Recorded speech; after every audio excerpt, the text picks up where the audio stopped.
What's up, everybody? That's a hell of a way to start.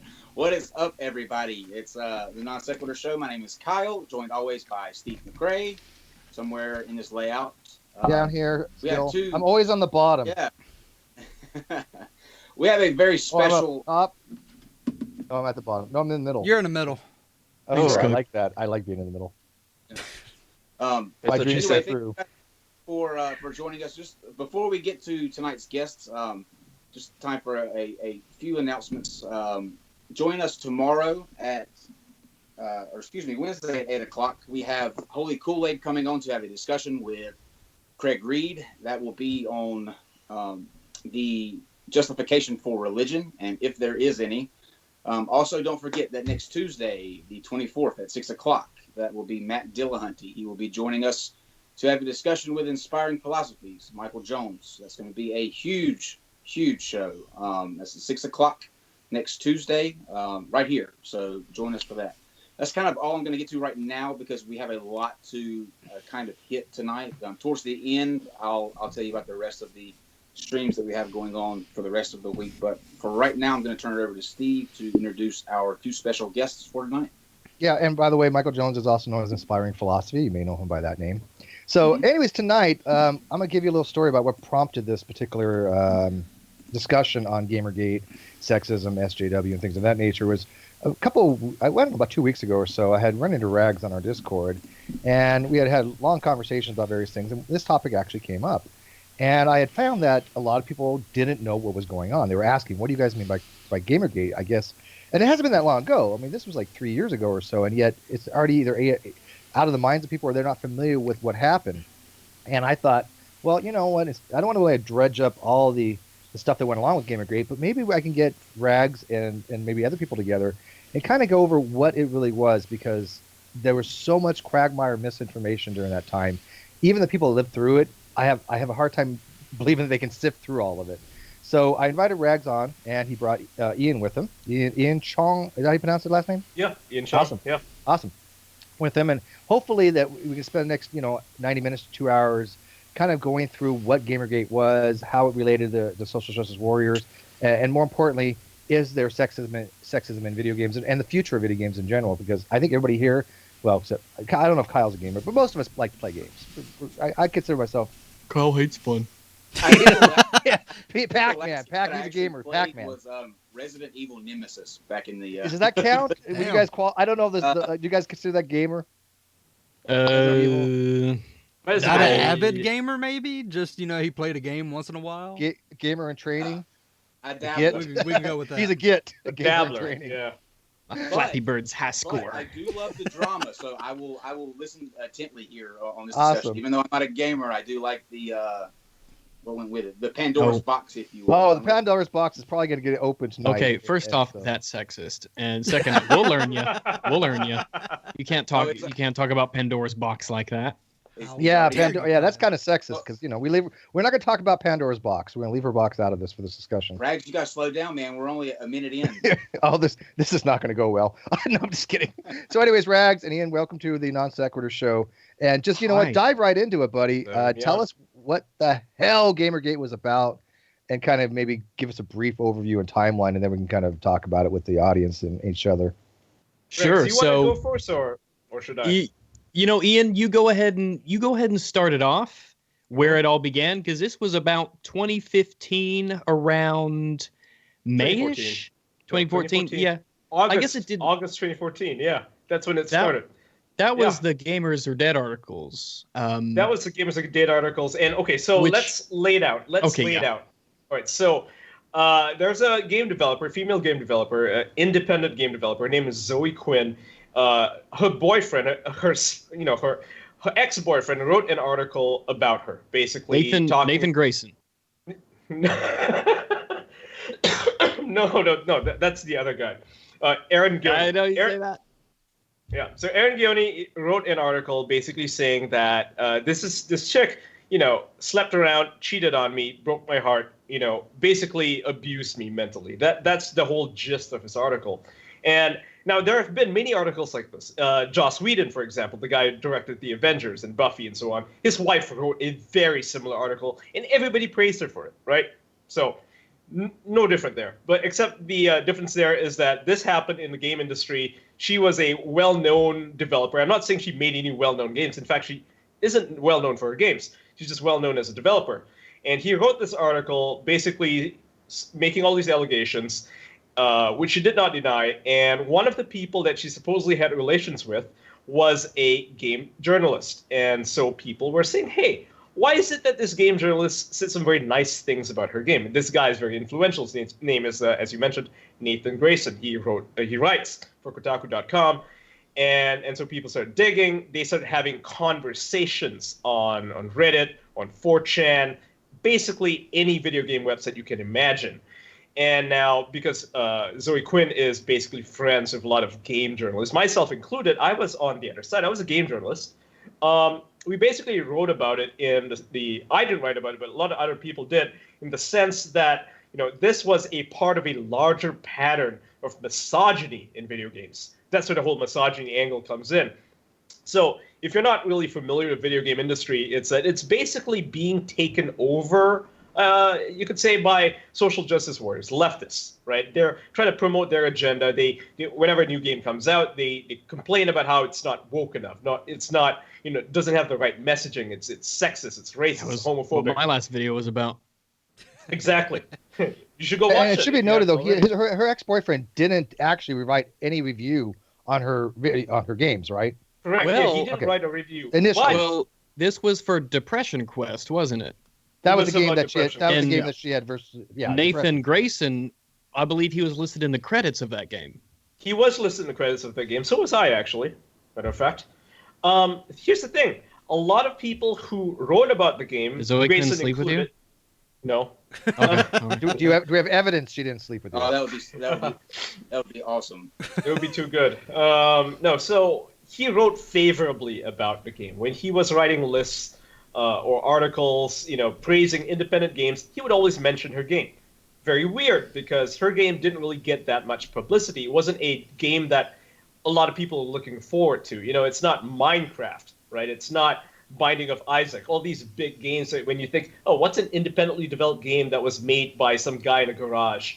Oh, I guess Binding of Isaac, Minecraft, right? You're not going to think, what a Depression Quest. It's not even a game. Here's the thing. It's like a website that it's like a little story. You click your options, and it just takes you to like the next paragraph. That's Not really an the inviting game. topic. Was it kind of like a Zork walkthrough thing with video? Not even that.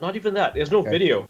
Yeah, it was basically a website. It was like a choose your own adventure minus any of the real choices in it. Boring. So Oh yeah. And by the way, They call it if you have a choose your own adventure book, never go to page 55.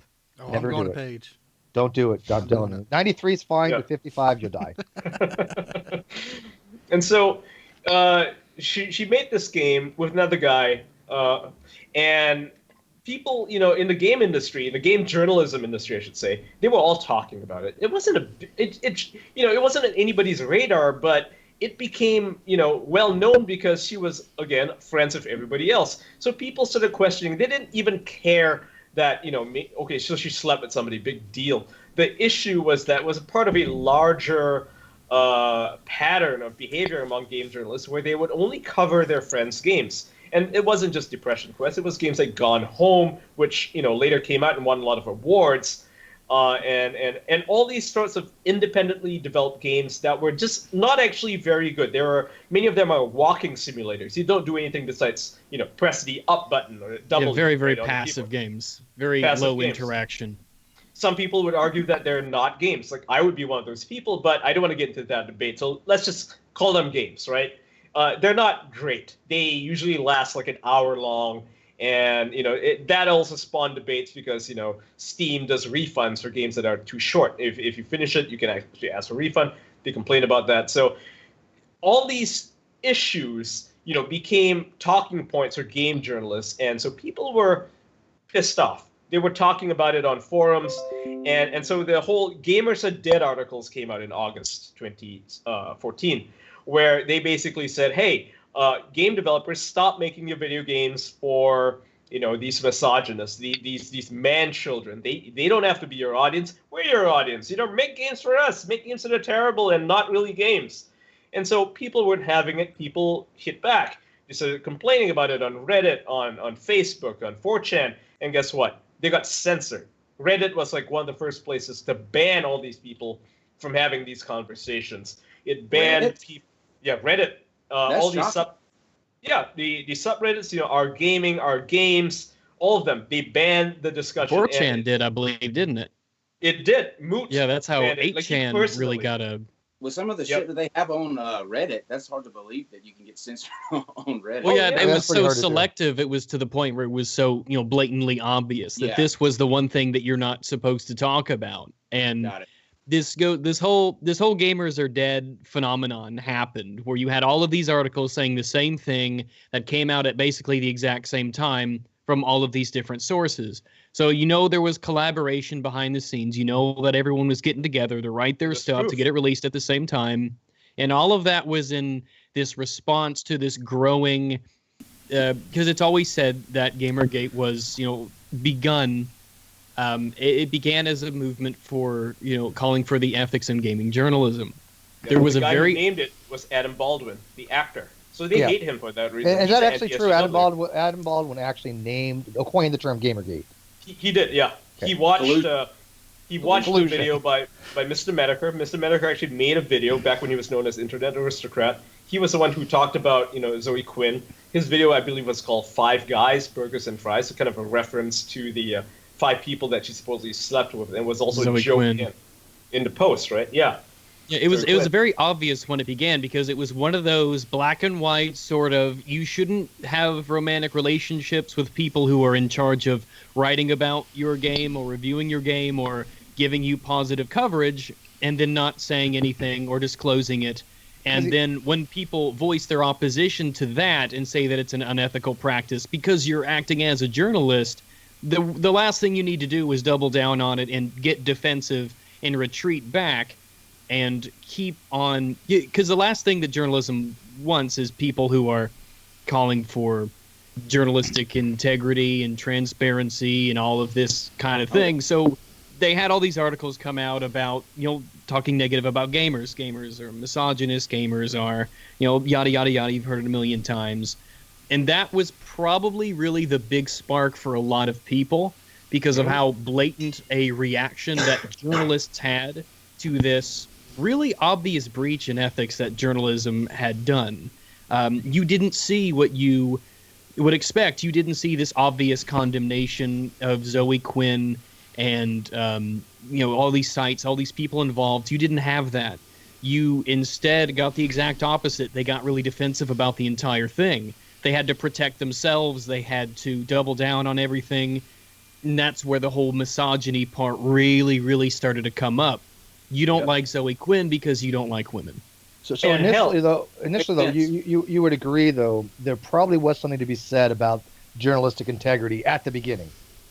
I would say throughout. I'd say to this day. Okay, so I agree with that. I think there is something to be said about journalistic integrity. And you're saying now that it was the journalists had a huge backlash on this? Well, yeah, that was the gaming journalists were basically in cahoots. And it does sound conspiratorial, but I can actually talk about that. Yeah, go. Yeah. So people weren't actually going after Zoe. They were more like going after Nathan Grayson and the whole practice of the industry, right? And the articles drop, and what happens is a certain leak comes out of a mailing list, very similar to I think the liberal media had a mailing list come in like 2010 that was like a huge fiasco, right? It turns out that a lot of them were colluding on their stories. Forget what it was called, but with the game journalists, a leak went to Breitbart. It went to Milo Yiannopoulos. He was the one who wrote about it. He was the one who broke the story. Yeah, I can't remember the name of it. Game Journal Pros. Yes, that was the name of the group. That's it. And it was basically all these game journalists, the top tier, everybody working at Kotaku, at Polygon, all these big websites, all in cahoots, and including some of whom were actually game developers. People at Gearbox, at Harmonix, for example, all implicated. They were all having conversations with each other. And originally, the group was founded as just a way for people to communicate. But, as the extensive logs show, there were many, many, many instances of them actually colluding to blacklist certain people from the industry, where they would say, oh yeah, we don't like this guy. We don't want to talk about his games or his products because he's a bad person, and let's just all agree to not give this guy any coverage because he's a troll. Was that based upon somebody's like political stance or their ideological belief system? Was that based upon something personal? Why they blacklisted him? At the time, no. The Game Journal Pros was kind of like an Inception. It was apolitical. The people in it were, on basically all sides of the political spectrum. It wasn't as divisive as it is today. So it was more personal. Like, they didn't like this one guy. I can't remember his name. He's like a friend of oh yeah, his name is Kevin Dent. Steve McRae? Nobody likes me. Frankie likes me. He's just some some gaming bigwig over in Silicon Valley. So they didn't like him, so they decided to blacklist him. And to be fair, the guy is a bit of a scumbag. I wouldn't cover his games anyway. But what happened here was that they didn't make this decision individually. They all did it as kind of a group. Yeah, it was a collusion effort. Yeah, exactly. An industry-wide collusion effort, and undisclosed to the public. Exactly, and that was the bombshell. That's what, everybody was reading Breitbart, still does, and they were reading Milo's articles, and that fell into their laps, and everyone's like, whoa. So all this talk about ethics in game journalism, it was all a smokescreen, right? Like those articles, the Gamers Are Dead articles, it's very obvious to everybody that this whole thing was a smokescreen because these people were afraid that, the public would eventually find out about what they were doing. And the public's trust in game journalists would be lost. So they decided to double down. Instead of saying, okay, we're sorry, this shouldn't have happened. Obviously, this was unethical. That would have ended Gamergate right there. But yeah, if they would have just owned up to it, and said, yeah, this is something that shouldn't happen. This is something that we'll guard against in the future. It would have been over. It would have been dead. It would have been done. There would have been no reason for it to continue. It would have fulfilled its goal, and that would have been it. Right. I agree. They didn't even have to even admit culpability or something, or even go into the details about Zoe's and Nathan's relationship. They just all they needed to really have said was basically this is something that shouldn't have happened, but you know what? We're going to make steps to prevent it from happening in the future. And we're going to look into our own ethical practices. I think that would have resolved which they eventually did. All these sites like Kotaku, Polygon, they eventually did have this ethical standard that was printed out, that was posted in a lot of these articles that were written by these guys, would eventually have ethics edits and things of that nature that was fairly prominently displayed. So that wasn't says done. that there was no bias, though, didn't they? When I've looked into it, they said that there was no positive reviews from them, at least from Nathan, as a response between his relationship between him and Zoe.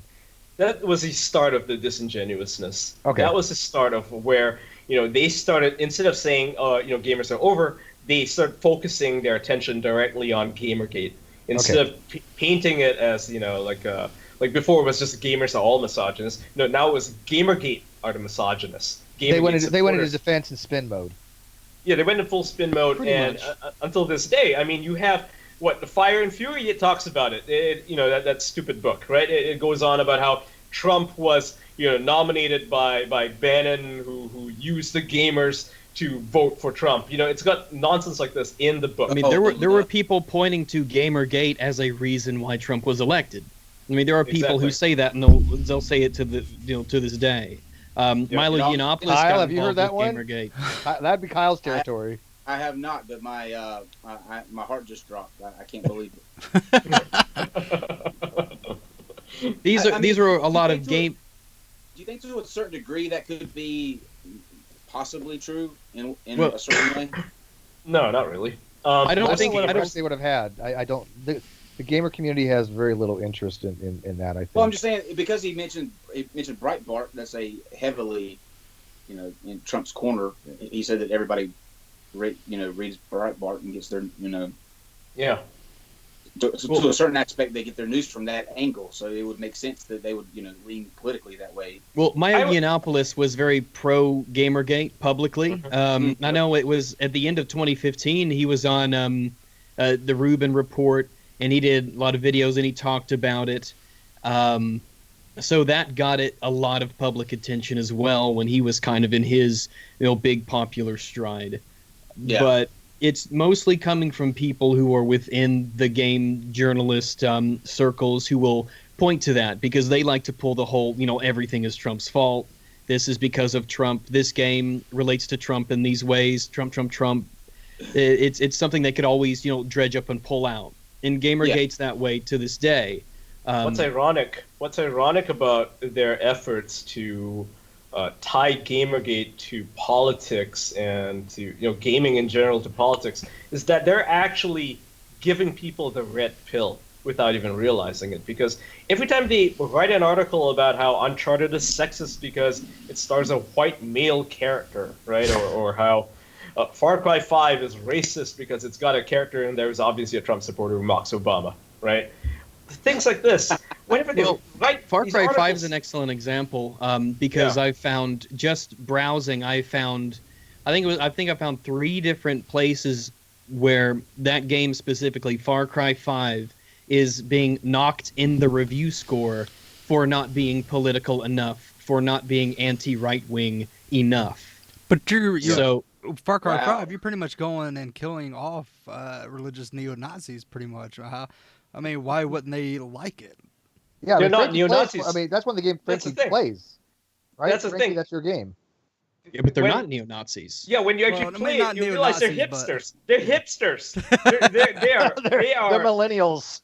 Just they're take them all millennial out. hipsters. Maybe not Yeah, they're- neo-Nazis, but I mean, it's That's a big You're jump. almost- They're the millennials. I think that are unsure about the shape of the earth. Those are the millennials. You just don't want to procreate. Take them out. it does make the fun of good Flat guys. Earth.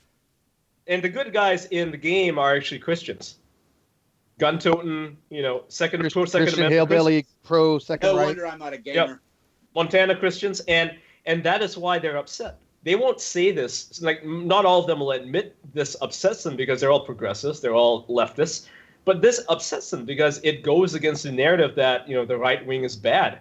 If the only good guys in the game are right wingers, I mean, you're a cop, you're not a Fed, you're just like a local cop, a sheriff's deputy. I mean, the whole game is essentially very constitutionalist. You look at it, if you really look at it. So they're upset. And they also have problems Doesn't when matter. It's a game. It's what I mean. Like it's Just designed by. have fun. Well, games are a potential way to spread your message to a lot of people, and for them, that's kind of their avenue. That's the rising, up and coming, big media that's really taking hold, especially with young people. You'll have games that are slammed by these people if the left side is portrayed negatively. And when both sides are portrayed as bad, that's treated as a negative because it isn't political in the right ways. Bioshock Infinite's an excellent example. You have Anita Sarkeesian, which everyone probably knows of, who would slam Bioshock Infinite as an example because the left was portrayed poorly, basically. And that was a negative. I haven't played that one yet. I played Bioshock 1, 2. Skip it. The first 2 were good ones. Yeah, I love. And I was going to say, I'm a huge fan of Bioshock. I think they're some of the best games ever made.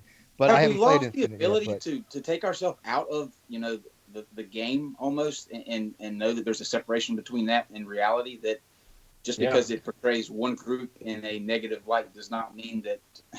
And see, I didn't even know the people that you were playing were Christians. I just thought it was just people going stopping a cult, and that was it. Like I didn't put no political ties to it. But they were rednecks. And most people don't, right? I think like most people when they play the game, or just like when you watch a TV show that's very, very political, very obviously political, like I keep forgetting the name. It's like a Netflix show. It's set in like the 1920s, and Admin? The main character is like a preacher, and he's like a communist preacher. And I really enjoyed that show. I really enjoyed it. The first season's out. I can't remember the name. I'll have to look it up shortly. But I enjoyed it because it tells a good story. And yeah, the leftists are the good guys in that story. In the show, they're like pro-labor and everything, and the bad guys are all capitalists, right? They're all corporate scum. And I'm okay with that. It's just a good story, and it's also kind of realistic when you talk about the robber barons back in the day. So I don't see it as a bad thing. But if you were to reverse the situation, right, and you could, if you wanted to, you could make like the capitalists could be the good guys if you wanted to, and you could tell a good story.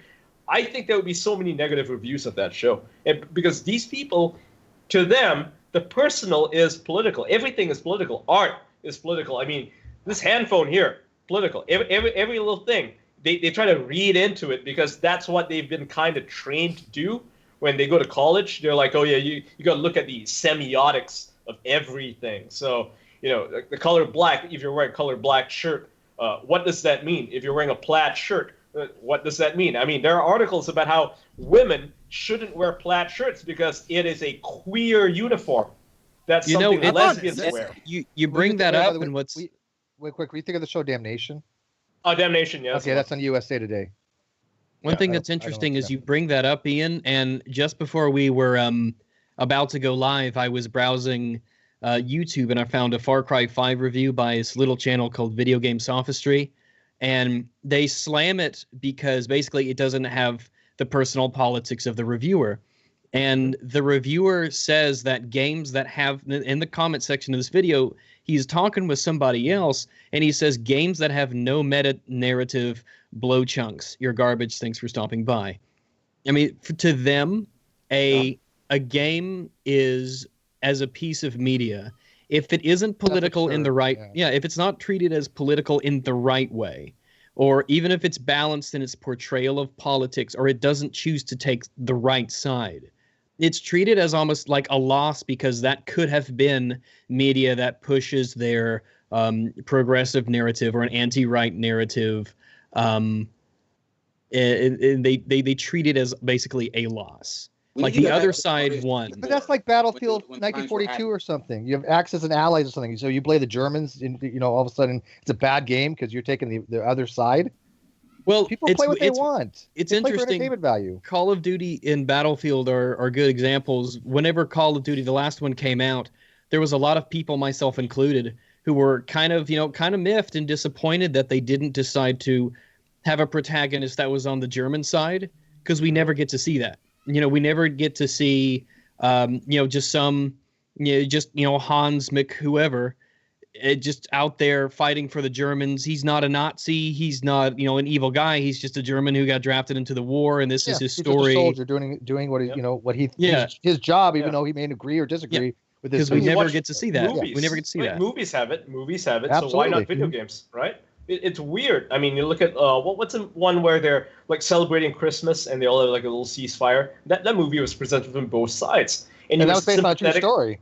Right, you're sympathetic to both the Germans who basically died in the cold horribly, and many of them, died because they didn't want their families to get killed. That's why they joined the army, because they were drafted. We don't get those kinds of stories in video games because we're not allowed to. If you play as a German soldier killing Americans, someone's going to write, no, not someone. A dozen people, 100 people are going to write about how this is a bad game. Cannot be allowed. I remember when one of the Call of Duties that came out, there was a really big stink because you play multiplayer, but you was playing on the Taliban. You can play it on the Taliban side fighting. Oh yeah, Medal of Honor.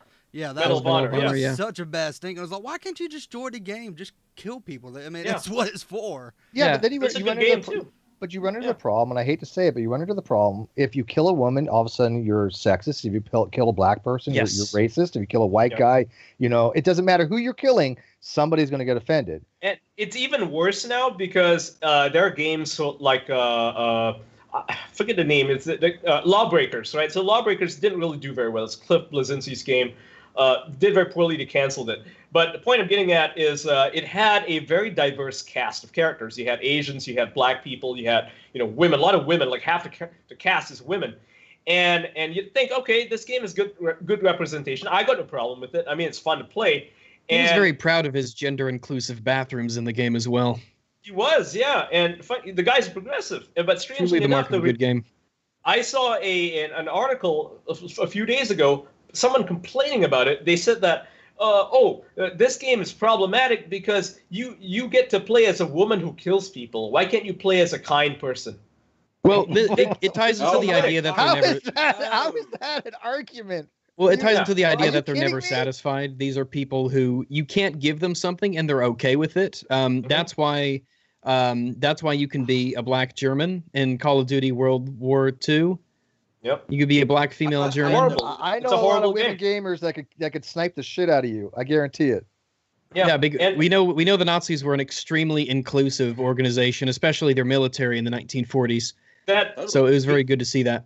completely threw me out of the multiplayer. I mean, because the multiplayer is set in like there's like what's an onslaught mode where basically you're pushing forward and the mission progresses, right? You destroy one outpost, you go to the next. Pretty fun, but it's supposed to be like an actual battle in World War II. You know, like taking Carentan, for example.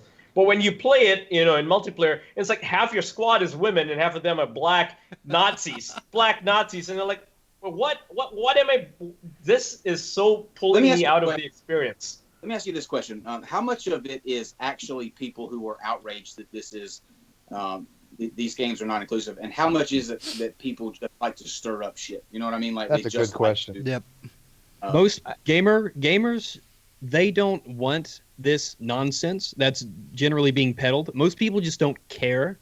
Right. If you were weighing the pro-social justice and anti-social justice sides, I think that the anti-social justice side is without a doubt the vast majority of what people believe. That's why you can go and see these videos where you will have people from either Rooster Teeth or reviews that mention it or bringing it up, how they can get, you know, downvoted immensely, and why you have channels that, like mine, for instance, that really take off and are successful, who take, you know, the stance against them. There's a reason that sites like, before it, NeoGAF, and now Reset Era, sites like Polygon, there's a reason why those are so heavily moderated. There is, these are the bad. Then, if the majority position is that, you know, this is bullshit and it shouldn't be that way, why is their voice so much louder from such a smaller? Because they control the media. Yeah, because they control the media. It's the games journalists. It's one of the reasons why they were so defensive, especially initially. They want to control the way that things are portrayed. They want to control how people see these things. And if you have them as the mouthpiece, then they're going to be able to put out their message more. And the consumers can, again, most gamers just don't care, depending on how far you go. You will have games that people just, you know, draw the line at, you know, this, that, and the other thing. But for the most part, gamers just want to play a fun game. Yeah. Like a game can have some social justice messaging in it. I mean, Life is Strange obviously does. It's also a fun game. I mean, that's debatable, but I liked it, right? Horizon Zero Dawn. You play a strong female character voiced by a feminist, very proud feminist. But they don't put that feminism in the game itself. It's not part of the story. So you're playing it. It's fun. It's got a good story. You know, it doesn't push its politics in your face. It's not in your face. Yeah. So you're like, okay, whatever. You know, I don't care. It's a fun game. I'm gonna recommend it to other people because if they like the sort of game, they'll probably love this, right? So no biggie.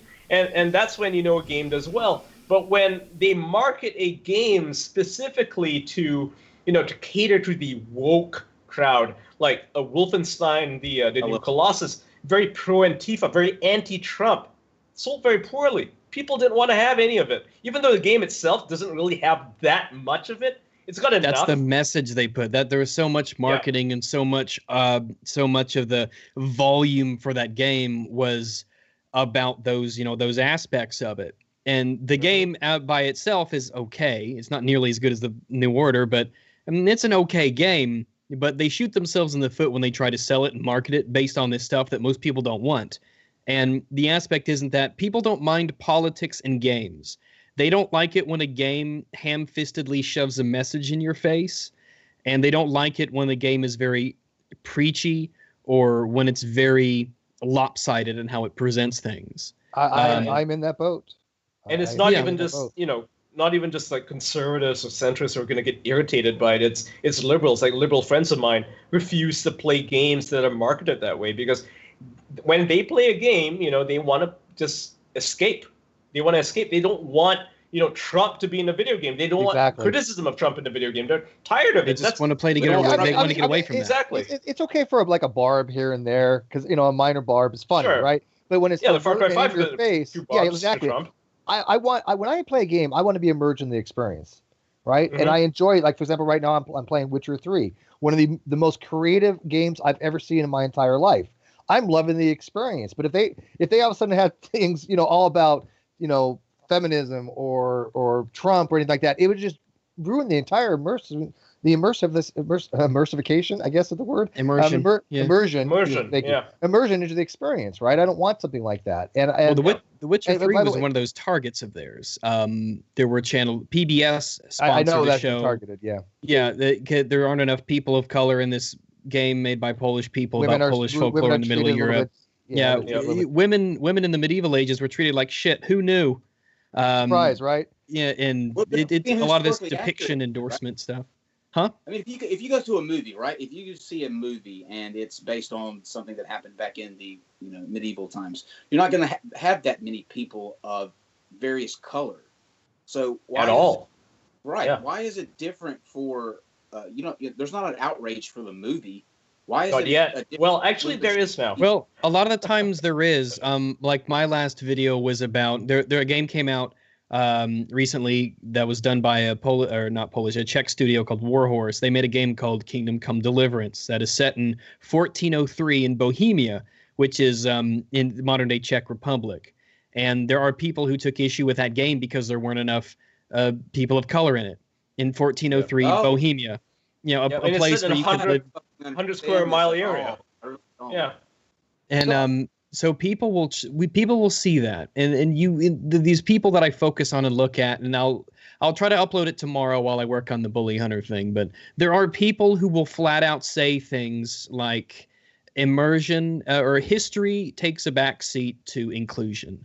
If you're trying, no, I mean it. Like I really mean No, it. they have to be trolling when you say No. that. Because No, No, they're not. They're really not. I Like can I'm I can serious. see them actually believing that. I can link you to these things, and they're They call the guy being a Nazi serious. for this. They are called him a being Nazi. serious when They they tried say to that get- being yeah. historically accurate is less important to the inclusion that you could change history into. There's a Eurogamer article that I have saved where a guy reviews Kingdom Come Deliverance, and he says that why would you depict history accurately when you have a chance to portray it in a better way?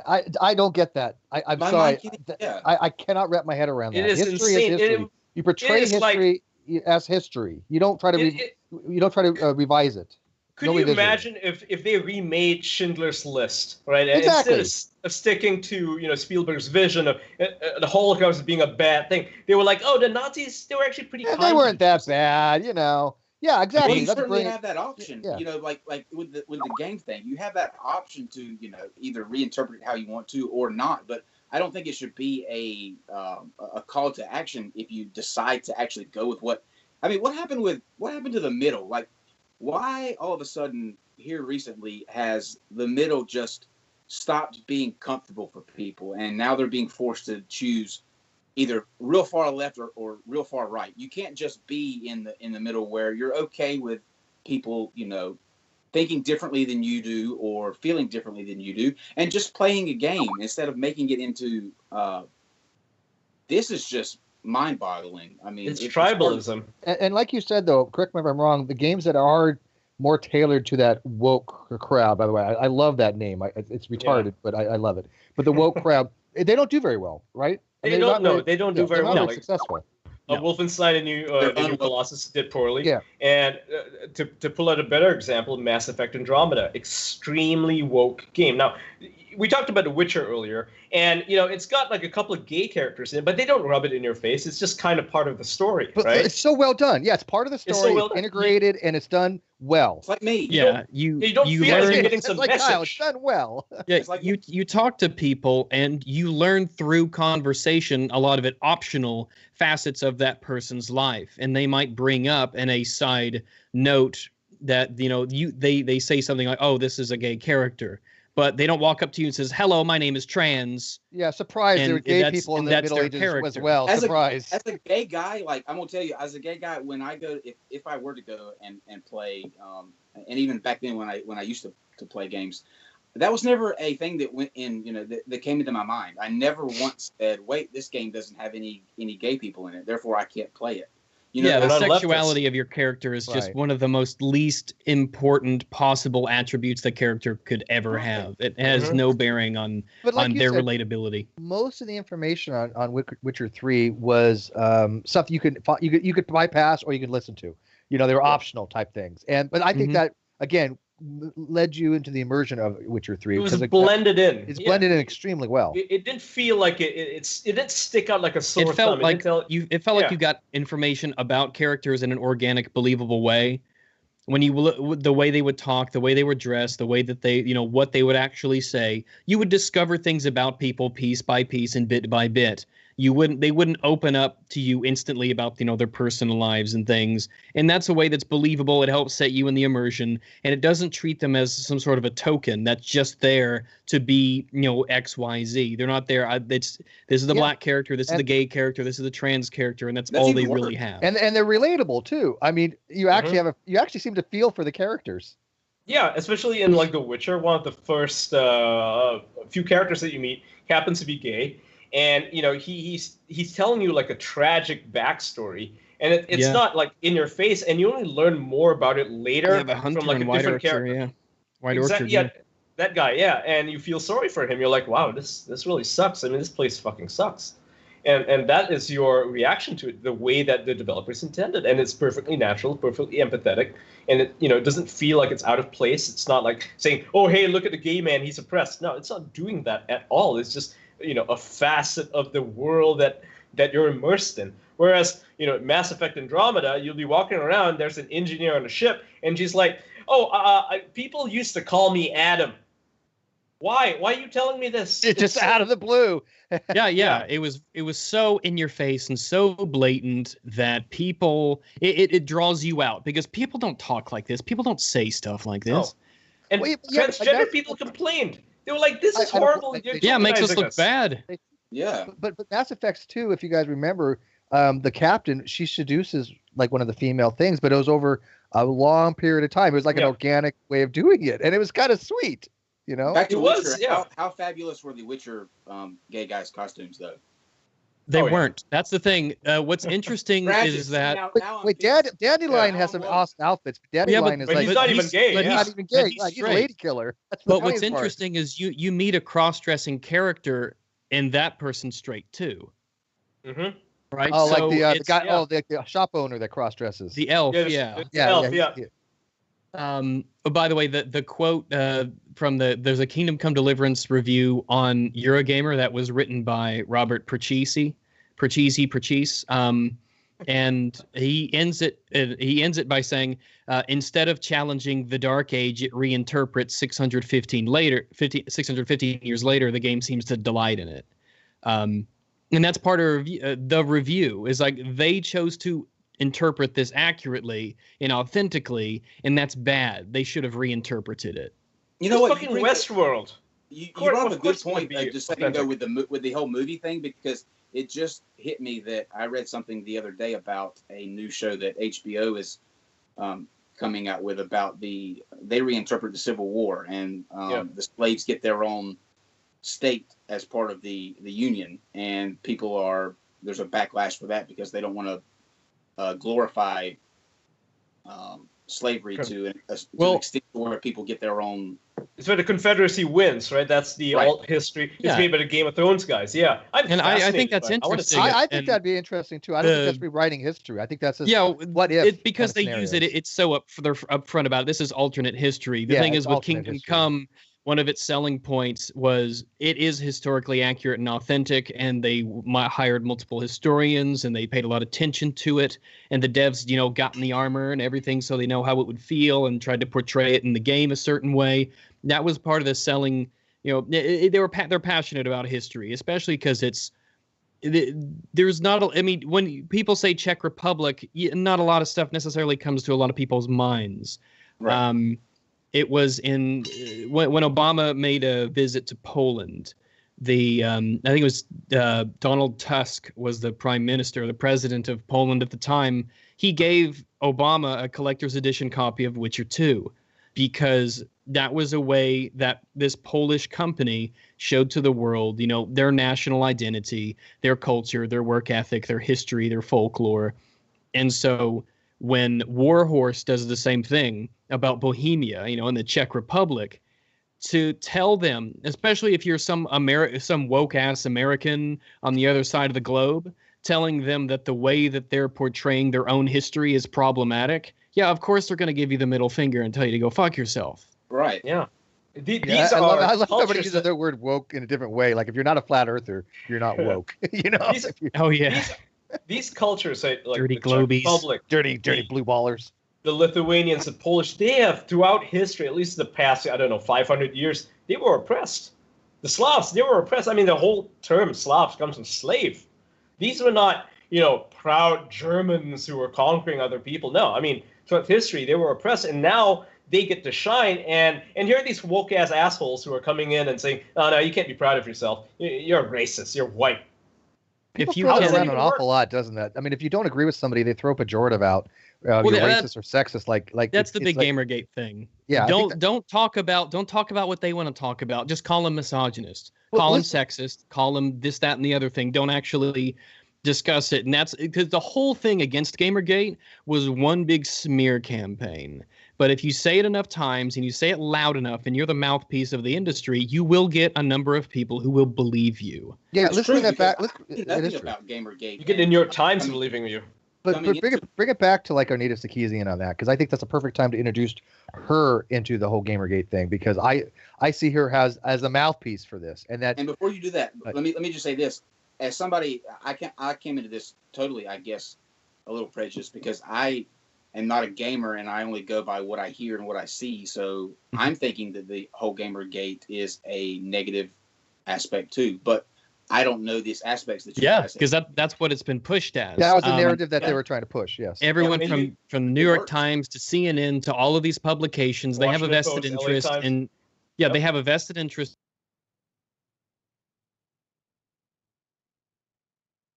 A consumer revolt against them, and it's in a direct attack against their credibility and their say. If you go to Comedy Central, Anita Sarkeesian was on the Colbert Report. Comedy Central closed comments for that video. Wow. Like that, It was like that that's hostile. you can't allow discussion. That's the thing. You can't let people actually talk about it. That's a video with 12,000 likes and 44,000 dislikes on the Colbert Report. Well, it's- And it's right. not even that people are hostile; it's that they don't want a It's that they will counter-narrative. discuss it. Yeah, they Yeah. will. The top comment will be telling you that you're bullshit, and they can't be having that on their own video. toxic. I Yep. think it was the ABC story they done on Gamergate had a huge amount of dislikes, yeah. and yes, I think that was I- it's 2.6 thousand likes to I- 79,000 dislikes. Go look. But I, Whoa. for the longest time, I had the top comment on that video. Let me take a look. and Karen Coach Texas still Strawn is. is. But Yeah, I literally the had the funny top thing- comment on that video for the longest time. People. Well, if you people go were to like, that video, I had one you person. see- Wait, one person actually shoot. said, "You don't work for our company, but we nominated you for Employee of the Month." That was the best compliment I think I've ever had. One Well, of I the mean, funny it works. things with these videos is sometimes, like the Ghostbusters trailer, when that came out, that shit show, they deleted all these smart comments. There were a lot of very intelligent comments. A lot of YouTubers that I know that I respect had a lot of comments that were upvoted to the top. Thousands of upvotes. They deleted them, and they left up the ones that were bad. The ones that said, "Fuck you, you cunt." They left those up. So We'll that call way that they could angry say, Joeing. That is a good line, though. That is Yeah. a very Yeah, the ABC News video, they did leave the comments up, and it's about what you'd expect from a video with less than 3,000 likes and 79,000 dislikes. That It was the is- one. Am I still on the top? Because I had like 1,000 likes. I couldn't find you. Mm. But You could be Chrome, but Steve. Chew on Head's got 3.7 thousand. Karen Strahan's got 2,000. They've got higher Total now. But I was over Total 1,000. Biscuit's got 12,000 fucking Wow. likes on a comment. Holy shit! All right, so Wow. but for the longest time, I was up there. I'm somewhere down in there. I had like 1,000 plus. So if Shoe on Head beats me, I'm okay with that. I like June. It I've works. never my seen a wife- comment with that medium 12,000 even likes works. before. Holy shit! Because, like I said, Me neither. I thought this was a negative. It was a negative to be on the side of the Gamergate. But after hearing, what I'm hearing now, I was completely wrong. And I don't think most people that think they know what it is really do. To a certain extent. I think that those loud voices are winning out, unfortunately. unfortunately, I don't know. Whenever this stuff goes public, it's basically always negative press. Whenever NBC talks about the alt-right and Discord and gaming, it gets slammed. Whenever ABC lets on Anita or Colbert lets on Anita, it gets slammed. I mean, whenever this stuff goes public and people look at it, they never come out positive. It never works out positively for them, but they'll keep pushing and pushing. Right. Looking at, I think, is the key, because I just hear, coming and going. It wasn't something that I actively looked into. I think once I had, I would probably, arrived at the decision. Well, yeah, just the fact that Anita gets to talk in front of the UN would think, wow. I mean, that she's boggles definitely my mind. winning. Yeah, that she's boggles my definitely mind. winning. She was so. There was no possible way you can convince me she was qualified to talk in front of the UN. Let's go into that. I'm so. This is my personal opinion here. This is not, non sequitur. This is just particularly me. I think she fabricated so much things for her own agenda that any valid criticism she may have had initially was completely lost in diatribe and rhetoric. Well, she cherry-picked. That's the thing. When she had a Kickstarter. She had a Kickstarter, right? She was announcing it, and now what she did was most if not all of her videos have their comments shut, except for the one video where she knew she would get so much anger that she could use it as a PR campaign for herself. But she didn't finish her Kickstarter. Oh, by the way, feminist frequency is bleeding subs. If you weren't shocked by that. But, is it? Wow. Yeah, 676 loss last month. Wow. Imagine my shock. Let's go into Anita. What's the Anita connection like for somebody like me who is just kind of getting into this whole thing? Explain where she comes in. What her a good way to describe. You can kind of describe them all in one brush. Normally, it's not advisable, but they're basically all the same. Zoe Quinn, Anita Sarkeesian, Brianna Wu, but we'll focus on Anita. They are professional victims. Their livelihood and their presence online is necessitated by them being a victim. And she's running for Congress. What was she a victim of exactly? Oh, so that's the thing. Brianna Wu is running for Congress, believe it or not. She mean comments on the internet, basically. Which she shoveled first. But that's the whole point. They were out there listening, trying to get a response, and they were feeding into that. Is she the one that called Sargon a garbage human? Yes, Anita. Yes, that is Anita. That's Anita Sarkeesian. And when I talk about how when these people go out and do stuff like that, it always ends negatively. Sargon's video about VidCon in 2017 has over 1 million views. Like people see the stuff that they do, the left, the progressive types, the social justice warriors, the Anita Sarkeesian types, the anti-gamers, basically. It never ends well because they take a position that requires them to utilize basically the propaganda of games journalism in order to spread. Anita Sarkeesian went out and she said, games are sexist, gamers are sexist, they're anti-women, they're bad people, they're garbage humans, da-da-da-da-da. And then she got huge internet backlash for that because, of course, that's what happens when you sling shit at people. And because people slung shit back at her, she claimed to be the victim of online harassment because, of course, it's worse when it happens to women. Yeah, it's what she wanted. It got her attention. It got her money. It wasn't like she didn't she screw over some other guy too named at the VidCon. I think I saw this video. Boogie. Boogie. Yeah. Boogie. Yeah. He seems like a real nice guy. He's a really nice guy. She chewed him out backstage. Basically, told him to stay in his lane, not to talk about how not to talk about cyberbullying from a perspective that's not her own. Yeah. I mean, Anita, is a lot of these people come from a place of where there's a lot of people out there who think they're doing the right thing, and it comes from a place deep down of wanting to do better for the world. Anita's a con artist. Anita knows exactly what she's doing. This is all. Yeah, a lot of that went part of the plan. Anita's not a good person. Coming from a good place. Do you think that a lot of feminists do realize that though, that she's not the face that they want to hold? Because she's not anymore. Because I think a lot of us understand. Look, we all want equal rights. We all want egalitarianism. We all want the old school feminists for all whatever that means. That this newer wave, these newer third, fourth, fifth, that get to this radical type approach, like Anita Sarkeesian. Do you see that modern women are kind of staying away from that because they don't want to be associated? They do. Actually, so the best way to describe it is to say that Anita Sarkeesian is to feminism what Seitan Bruggencate is to Christianity. Oh, beautiful! That is a perfect. I'll accept that comparison. So Anita is most women most women don't identify as feminist, and it's not even close. Most women don't identify as But feminist. criticizing her, I think that's the problem. Criticizing her, some people think that you're criticizing women in general, or you're criticizing if you feminism. criticize a woman, it's because you're a misogynist. Exactly. That, That's what so what far they from do the truth. the reason they're able to use this defense, where if you criticize one of them, you're criticizing all of them, is because they are a collective, and the idea of a collective is that it's stronger than the individual. It's a very leftist philosophy. So that's the reason why they don't attack each other. When one of them attacks each other, they realize, okay, this person needs to be cut out. Like Randy Harper, you no longer hear about her because she spoke out against Brianna Wu. Like you don't even have to do anything really bad. Like look at Joss Whedon. Yeah. I mean, So, you'll get excommunicated from the Church of Feminism if you because put you a toe are out of a line. weak link. Yeah, you're a I weak consider link. myself They cut you left. out. I consider myself leftist, and I don't. I mean, You I'm ain't not left left. enough. You're not. Yeah, You're you're not. never I left called enough. you a You're leftist. moderate I'd left. call you a liberal. I'd call you a liberal. I wouldn't call you a leftist, right? Oh, okay. Yeah. There's a good point. What's the far difference left between a liberal and a leftist?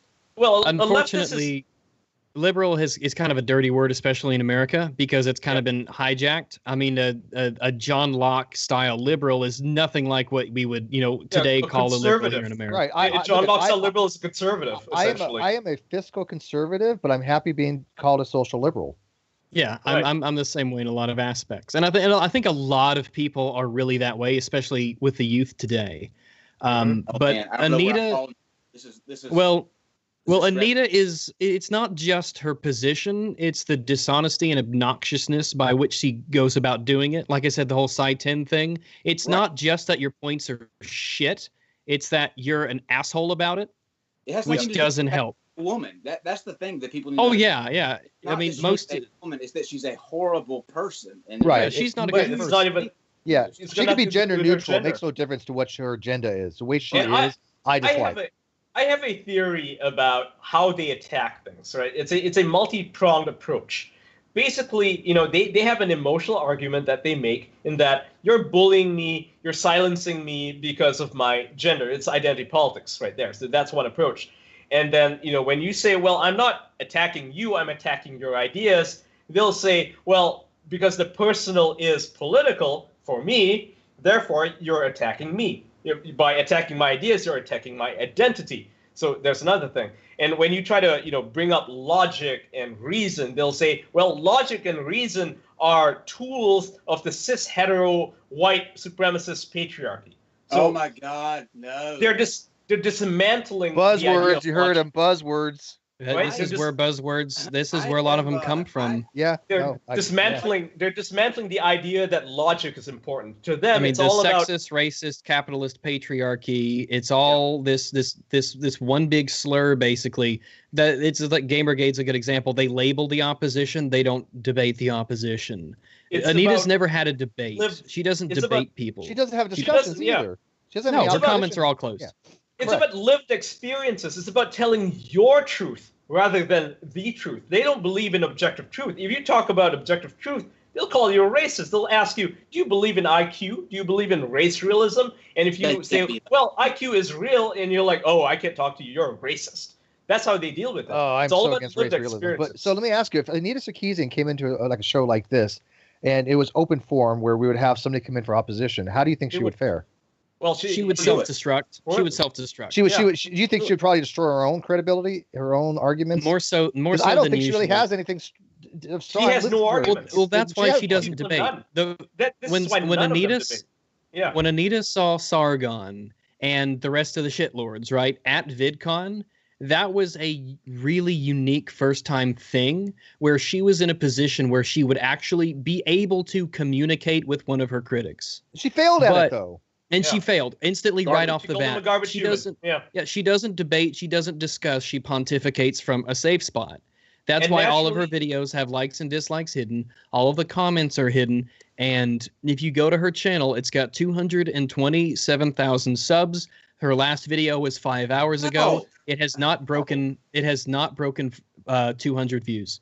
Wow. How did you have that Anita, many? Anita? I've been called Yeah, That's feminist amazing. frequency. in the short Yep. time that I've been here on YouTube, the very short time, I have gone through a myriad of comments about various things, just calling me shit. You know what I mean? I have never once thought in my mind, number one, that I was being bullied, or number two, that I would play, like, my card, I guess, would be the gay Well, that's card. because Being mean to me because I'm gay. Like, that just doesn't enter into my mind at all. well, that's Because you're because not you're a speaking leftist. from you're speaking from a white male privileged position. Oh, You see? Oh yeah, So yeah. that's- Yeah, but you I know see what? that. But I think Ian made a good comment just there. Makes You want to know the sense. difference between a leftist and a liberal. He just told Yeah. you. Exactly. Leftist. Yeah, identity politics and the Identity focus on that politics, is a absolutely. huge Yep. aspect of it. It's Huge about aspect. It's about self-victimization. It's about seeing yourself as a member of the oppressed tribe. It affords you certain privileges that they just don't like to admit. They'll claim, "Oh, I'm underprivileged. I'm being trod upon, and I need to rise up. I'm gonna raise my fist like David Hogg." And these people, they're not interested in actually making any change. When they run out of things to argue about, let's just say, oh, I don't know, like, we have pay equality now. There's no gender pay gap, for example. Everybody is paid the same amount for the same job. If you're a chef, or maybe not a chef, but if you work at that's McDonald's, a good example because I was. Right. So if you're a chef and there's a woman next to you and she's a chef, she's just as skilled as you, and she's doing the exact same job you are, chances are you're both being paid equally. And there's a good chance the she might Equal Pay actually Act be is- paid, she might be even Equal- being paid more these days. Yeah, the Equal Pay Act's been around. Well, the wage gap is one of those things they like to tout. It's one of those women are oppressed in society. It's all because of the patriarchy. Because I'm a woman, then that means that society has put me into a less privileged position, and I have to fight against all of these ghosts in the ether that I can never point to, but they're always there somewhere. Well, there might have been something said about that though. Years. I mean, come on. We have to admit Hey, though. 30 it years has been ago, hard. sure. Yeah. Oh yeah, Absolutely, yeah. absolutely. But when they Absolutely, use- that but- used to exist. Yeah, Yes. sure. And I agree with you. I think it's a hell of a lot better now than it ever used to be. Yeah, and nowadays they're comparing how much a CEO makes to how much an intern makes. And I don't think that's fair. That's retarded. Well, I think CEOs make too much to begin with. I don't care what they do make too much money, let's be honest. They really But, do. I mean, you know, extraordinary it's- amounts. And that is one of those touchy subjects where I would say that, Mhm. I mean, I would want to make sure that it was, if it had to be mandated, that something like that would be equal. I don't know because I can't speak to the fact that, Well, Whether there is it's- equal pay. you know, No, what I we've mean? had equal pay. we've had equal pay in the law books for 1963. what? Yeah, this is 63. If you are being paid less because of your gender, then you can sue your employer. And Yep. it's been Well, that way for they ages. did It do has a stu- happened. Well, hang on. They did do a study where there was about a 5%, I think it was, wage gap, and that really went to the negotiation of the fact that Yes, men tend women to are. negotiate That's the- a little more aggressively, and there might be something to yeah. be said about that. And And also also- differences but- between men and women. Yeah, just Uber. biological differences between men and women. But Anita Uber. Sarkeesian herself has said that feminism is not about the individual choices of women. Oh no, she's about a collective because she's a collectivist feminist. She's a hive mind. She's a Marxist. But let's get Marxist. on record. I think everybody does Yeah. agree. Men and women should get paid absolutely equal for the same jobs. We all agree on that. It depends on the circumstances, but in principle, yes. Like Okay. I All was things gonna being say, equal, yes. I'll think. Yeah, Ceritus Paribus. absolutely. For example, Uber, right? Uber drivers, male Uber drivers make a lot more money than female Uber drivers. It's not because the company chooses to pay women less. It's because the men drive really, really, really, really fast. Well, That's I the understand. reason Or obviously women at Hooters are going to probably get paid a little bit more than if a guy tries to wear a Hooters thing. They I make mean, more it's- tips. that's not- Absolutely. but- But, Waitresses I mean, make because more they're, tips. but it's Yeah. perfectly legal to do that. But yeah, I agree with you. Ceritus Paribus, all things being equal, women should get paid equal. But I don't think Absolutely, I don't think that once they have all these things, I don't think people like Anita Sarkeesian would ever be happy. Oh, that's No, they correct. wouldn't. They're They never find happy. something They're new. never satisfied, and there's never enough. They can be offended on behalf of other people. Right now, Yes. there's this movie, The Isle of Dogs, right? It's a Wes Anderson movie, very good. Japanese people actually love the film. They're like, oh, it's a love letter to Japan. This is a talented filmmaker. He loves Japan. He made a movie about Japan, celebrating our culture. Yay! But guess what? Woke people hate it. They're like, this is cultural appropriation. Why didn't you get Japanese actors? Why didn't you do this? Why is it okay for a white director to use Japanese as a prop? It's like, what are you talking Woke about? is too Yeah, cool that- a term to apply to these people, I think. That Like, is that it applies to cultural appropriation. Is that name that they use when you if on Halloween if you dress up in a sombrero, you are culturally appropriating. But should that be a good From thing? Mexico. Well, yeah, I would think Mexicans. cultural appropriation is a kind of a good thing. You're including things. It is a good. Well, yeah, thing. it is. Should be. Culture doesn't Food. belong to anybody. Right. No, like fusion it's- dishes. Any of the food that we eat, anything that we eat, if it's got spices in it, right? Well, that's cultural appropriation because those spices came So from if somewhere Kyle's else. ever made a fusion dish, he's guilty of a cultural appropriation. I will Even say a normal culinary Could you run cultural. Could you run into the issue appropriation. though? Just playing the devil's advocate, could you run into the issue where, when they say that you should get, Japanese people to play those parts, isn't that the same thing that we were talking about earlier, where the games, when they're trying to be, true to the history, and that's the way that it should be, and people shouldn't, kind of lose their shit about that. Isn't that sort of the same? I think the it's key artistic. component. It's creative freedom. Yes, it's up to the creator. ability. It's someone who wants to create something should have the ultimate say in what it is. Like And Hamilton, if- for example. Hamilton is not a gay man, right? Hamilton was not a Hispanic man. So, but I'm okay with it. I'm fine with it. Like, whatever. It's good. It's fine. By law, you have to be fine with Hamilton. I think it's not. you cannot say anything about Hamilton. The difference is we're not trying to regulate what people are allowed to do. We're not based saying on our Hamilton should be taste. white. He should be white. Otherwise, we'll ban it. We'll boycott it. We'll stage protests. We'll shut the theater down. We'll burn it down. They got after Matt Damon, right, for playing the lead. Wasn't that Matt Damon in the Great Wall? I believe it was. Oh yeah. That's actually a pretty good action movie, all things considered. Chinese love. How about John Wayne playing Genghis Khan? Okay, that is. Shit. That didn't go over too well. That was a. John Wayne literally played Genghis Khan in the. That was a product of Conqueror. its time. That stuff was. That's like a product of its time. Back then Hollywood, pretty small, pretty insular, didn't really have a lot of Asian actors. They wore especially not blackface back then. and they kind of had to. Like, I mean, in their defense, they kind of had to. No, there was reasons for it. I'm not saying, but it didn't fly very well. He did. I watched the movie. Yeah, it's really hard to generally picture don't work very John Wayne in that part. Exactly. When you watch it now, or even back then, when people watch it, then they're like, okay, this is unbelievable. You guys got to find an Asian actor. I don't That's like why. I love suspending of disbelief to a point in movies. I just couldn't with that. And that was the problem with Prince of Egypt, right? All the Egyptians are basically blonde white guys, and you're like, come on, at least make them Mediterranean. I'm not saying they should be black; they shouldn't be. And that's another thing. These woke people, they want all the Egyptians to be Africans, and no, the ancient Egyptians were not Africans. They were Mediterraneans. They were Greeks. Well, that's what the ancient Egyptians were. There's a whole new narrative now, though, of Egyptians being the black people now are the descendants of the Hematep, or Hemotep, whatever. Yeah, that's like the black supremacist thing. Yeah, and that's all it is. It really is black supremacy, and it's a little disconcerting because I see it no different than white supremacy. Exactly. Look at racism is racism. Right? Yeah. Tariq Nasheed always goes on about suspected white supremacists, and meanwhile he's talking about black excellence, all this black excellence. And black excellence is fine. That's a perfectly fine thing because black people have been oppressed for generations. But when he talks about it, he's talking about black supremacy. Yeah, he's like excellency does not equate to supremacy. Supremacy is a whole different ballgame. Yeah, and once the thing is that there's two things. One being, if you want to talk about this seems to be an extremely well-to-do white kind of outlook on, especially when it comes to culture. Speedy Gonzalez is the Mexico loves him, the character. Yeah. They love him, but it's often called by woke young millennial white people as being racist and stereotypical. That happens a lot. Latinx. But when going to the race thing, once I don't know any of this. I don't know any of this. You don't know Speedy Gonzalez?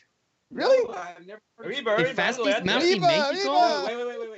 I know who Speedy Gonzalez is. I'm just saying I've never heard of Speedy. I haven't heard the narrative of Speedy. Oh, yeah. No, it's very racist to use it to certain people. There's a very I kind of like being group I don't like being in you guys' world. That's too stressful. I don't see how you guys are seeped in it every day. I mean, I would have a heart attack. Social media. Speaking of social media, these guys are social media on this. Tariq Nasheed's on Twitter, and I'm not. So if that tells you anything about Twitter, there you go. And the guy's but- doxed people. He has doxed people. He has ruined people's lives. I mean, so is Sean King. Sean King went after these two college students who were actually liberals. They had cut in half a Confederate flag, hung it behind them, and basically made fun of it. And he took that photo, not realizing the context of it, and said, these two kids are in college, these are their names. He put their names out there. They got blasted by their schoolmates. They had to leave school. And meanwhile, their friends, their personal friends and family, they were like, no, these are like, they support you. They follow you. They're fans of yours. What are you doing? I don't blame them for cutting up the Confederate flag. But doxing seems to be a ubiquitous weapon that people use when they don't have a good argument. Even with Gamergate, people were trying to dox, Sue on Head. People were trying to dox Boogie. I mean, all this information is all out there now. People I got real doxed. names.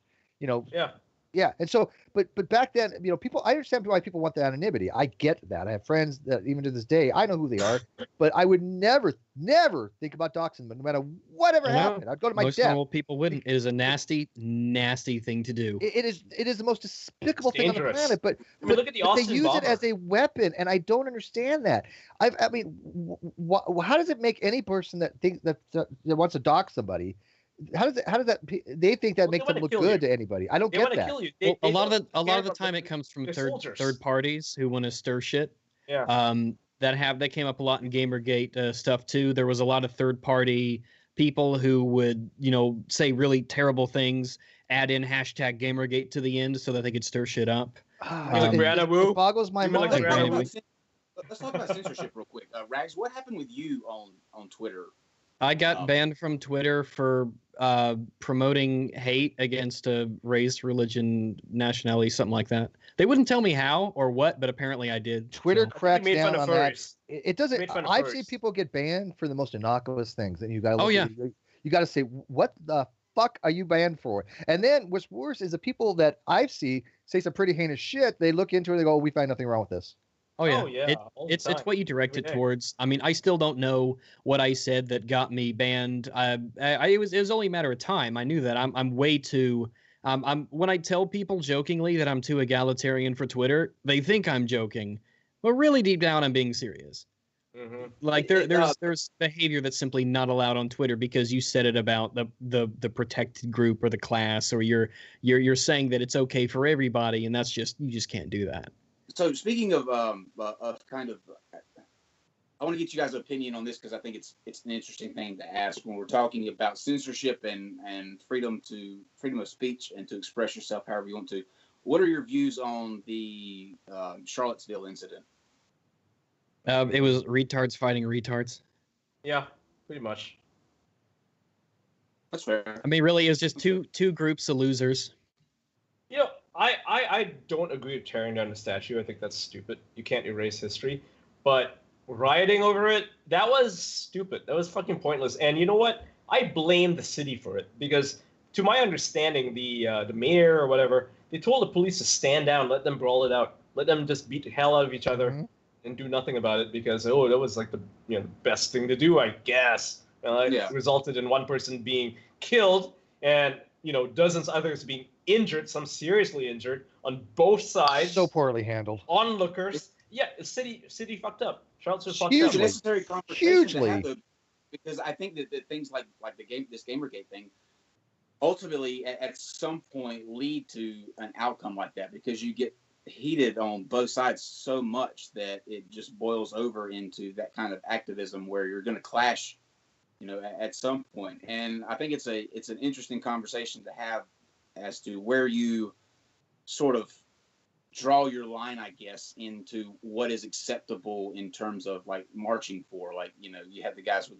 the tiki torches marching through Charlottesville. Like, that was a little creepy. I mean? That was creepy. Well, what's they were interesting fighting about mosquitoes, that, okay? They were fighting against mosquitoes. Well, I'll stand with them on that. But I know, they're allowed to do it, by the way. That killed tiki torch sales. Oh yeah, I mean, they no can do those it anymore. Nobody wants to buy one. But Which is a shame because tiki torch were cool. Once you come out and say that it's okay for one race to feel proud of itself because it is that race, you say that it's okay for every race to do that. And when you say that it's okay for one race to do it, and then another race does it, and all of a sudden it's a problem, then that's right, that's right. something you've created. That's Yeah, something that you have already cleared that to be an okay thing. Absolutely. So don't be that's upset logical. when another side does it. And I'm fine with people being I proud of just who they don't- are. I wouldn't want any race marching through the streets, opposed to another with Right. tiki torches. Yeah. You're right. You're right 100% in what you just said. I think, Oh, yeah. Once you're president, then Yeah.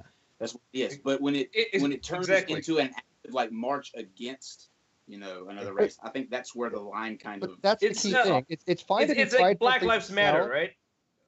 It's You fine. don't- One second. Sorry. It's fine to be prideful for yourself, right? If I have my heritage, my lineage, but you're not doing it in an ostentatious manner, and you're certainly not saying because I'm this and you're not, you're a piece of shit. That's Yeah. a whole different dialogue, And, right? But I'm it's okay Irish, to be right? And if I white. say, hey, look, I'm Yeah. proud that I'm Irish because I like the culture and I love the Irish drinks and things like that. There's nothing wrong with that. No, there's nothing wrong with it, but they will say there is absolutely everything wrong with it because Irish people are white and therefore It's fucking stupid. oppressors. It Yeah, is fucking if stupid you because tell Irish black people have been people it's oppressed okay to have ages. black pride, then don't get upset when you have a bunch of white people marching for white pride. If you get upset at that, I don't know why. You've already cleared that to be okay behavior. And look, I'm fine with people marching for white pride. I don't understand it because I don't think people need to march. Yeah, it's for that, identity right? They're not the politics, oppressed right? group. White people Yeah. are not the oppressed group around here. Okay, so I don't know what they're really marching for. The optics don't look good, for that. But they weren't just marching because they were white for whatever reason. But they were. I think they actually were saying, "Hey, we're right, white. You're not. Suck it." That was the narrative that I got from them. Well, what was Yeah, so that's great the was problem the with whole white "it's okay to be white" nationalists. thing, which was amazing. That was fucking brilliant. I love the love it's that. okay to be white thing Um, because I thought that because was fun too. Like it's It was okay to be hilarious. white. Is it not okay to be white? Yeah, so it people wasn't got designed to make a chastised for that. statement. It was designed to get a response. And Yeah, but that was funny. and it People got actually one. got chastised for saying if you in a campus said it's okay to be white, they were going after you for race crimes.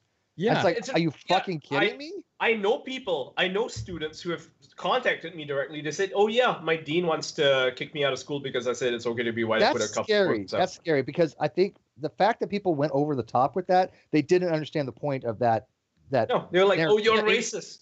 and Yeah, when and you it What? wasn't you're meant to You be go have to out be and ashamed of being white, and that's the issue now. Is that they're telling students, they're telling kids, it's not okay to be white. You should be ashamed of yourself. You should feel guilty. You're white. You're a bad person. You're a garbage Here's my human being. view. My rule Here's of thumb my is- view on that. Okay, go ahead. Let me explain what I think. Why'd you guys get so is- quiet? What I think goes on with that. I think what happens is the people that there, like you said, there's nothing wrong at all with being proud of your heritage and being proud that you're white. Nothing at all. But I think that those that have good intentions on that aspect, they're proud. They don't have to actively go out and say anything. I think you have people that are using that kind of scapegoat who have that kind of hatred to bolster the fact that, hey, yeah, I'm white and proud. What are you going to do about it? You know what I mean? I think they're the vast recruiting very majority well. aren't marching through the streets going, I'm white and I'm proud, Right. because I think we don't do that. the reason why the white nationalist movement is getting bigger and bigger is because of what the left is doing. The left is telling people it's not okay to be white. You should be ashamed. And so what the far right comes along, they're like, well, it's okay to be white, but shouldn't you be proud of being white? Aren't you better than those people? And that's how they recruit people. And Yeah, that's a and shitty narrative. they're driving. The fucking left is driving, and I say left, I do mean leftists, right? I don't mean liberals. The leftists are driving all these people who are otherwise moderate, normal people who don't even care about politics to the far right because of stuff like that. And we're very fortunate that we have people like Jordan Peterson around, because they're actually pulling people back from the far right, saying, "Hey, you don't have to be fucking crazy. Don't think about that really politics." Yeah, but he's way out there. But my narrative is this, and see if this makes sense to you. If you could take the word white and change it to black and it doesn't sound racist, it's fine. But if by versa, if you have a sentence and you change black to white and it sounds racist, it's probably racist. Oh yeah, that's one of my favorite games to play online. Is swap the race. Swap the race, yeah, and then yeah, listen to how it sounds. Absolutely. Yeah. One thing that's me out just thinking about that. The fact that you actively go out and do that, like this entire because I think it's a conversation that most people don't have, like, out in the open with people, especially, like, I think it's good to have this dialogue with people that I'm meeting for the first time. You get kind of different views and different aspects. But over here on on my side, I'm like stressing out because I'm like, you have to be so careful to what you say. Well, yeah, it's a taboo subject, and it's so one directional. You are being suppressed. You are a slave right now. You are a slave to the You're not woke. technological You're society. not woke, Kyle. You're not woke. No, You're here's the thing. When I was on, that's what it is. When I was in SJW, right? When I was on the far left, I used to be afraid, definitely afraid of saying the wrong thing. And it was the most miserable experience I've ever had. Like the most miserable existence. I was leading a miserable life. I couldn't enjoy myself. I was depressed. I was actually like legitimately depressed, right? Because I couldn't express myself. I couldn't make jokes. I would see a joke and or I would see an opening for a joke and I would be thinking, I could make the funniest fucking joke here, but then everybody would get offended. Oh, I can't say it. And it's little things like that. It's like death by 1,000 cuts. I'm slowly gagging myself. And I don't have that aspect because it's not something like, I mean, I don't really know how to explain this, but it's not miserable to me because I'm not saying anything that I don't want to. But what I'm trying to be careful to do is to not kind of raise up that group that is based on hate and try to push that white pride narrative by saying that it is okay to be and be proud. I don't want to enable that group. I think give them any kind of recognition whatsoever. I agree with that. So but I mean, people do have free speech, and I'm not. I can speech. Like I don't disagree with you. I mean, I get where you're coming from. My argument towards you would be why let the white supremacists claim this? It's not theirs. It's okay to be white. Because I'll tell you why. Because it's not, to me, and I know that once again this is different if you're an African American because of the oppression culture that we're coming from based on the slave trade. But for me, I don't think in terms of race. Period. I mean, it's just not something that comes into my realm. The only time that it does is when we're talking about groups that are using it as a weapon. Right. Right. I don't because we're not assholes. That's why. Yeah, we're not assholes here. We're not sitting there going, "Oh, this, what? How do I want to look at this through my narrow white privileged, viewpoint here?" Nobody thinks that way. It's not that they're taking anything from me. It's that they're putting.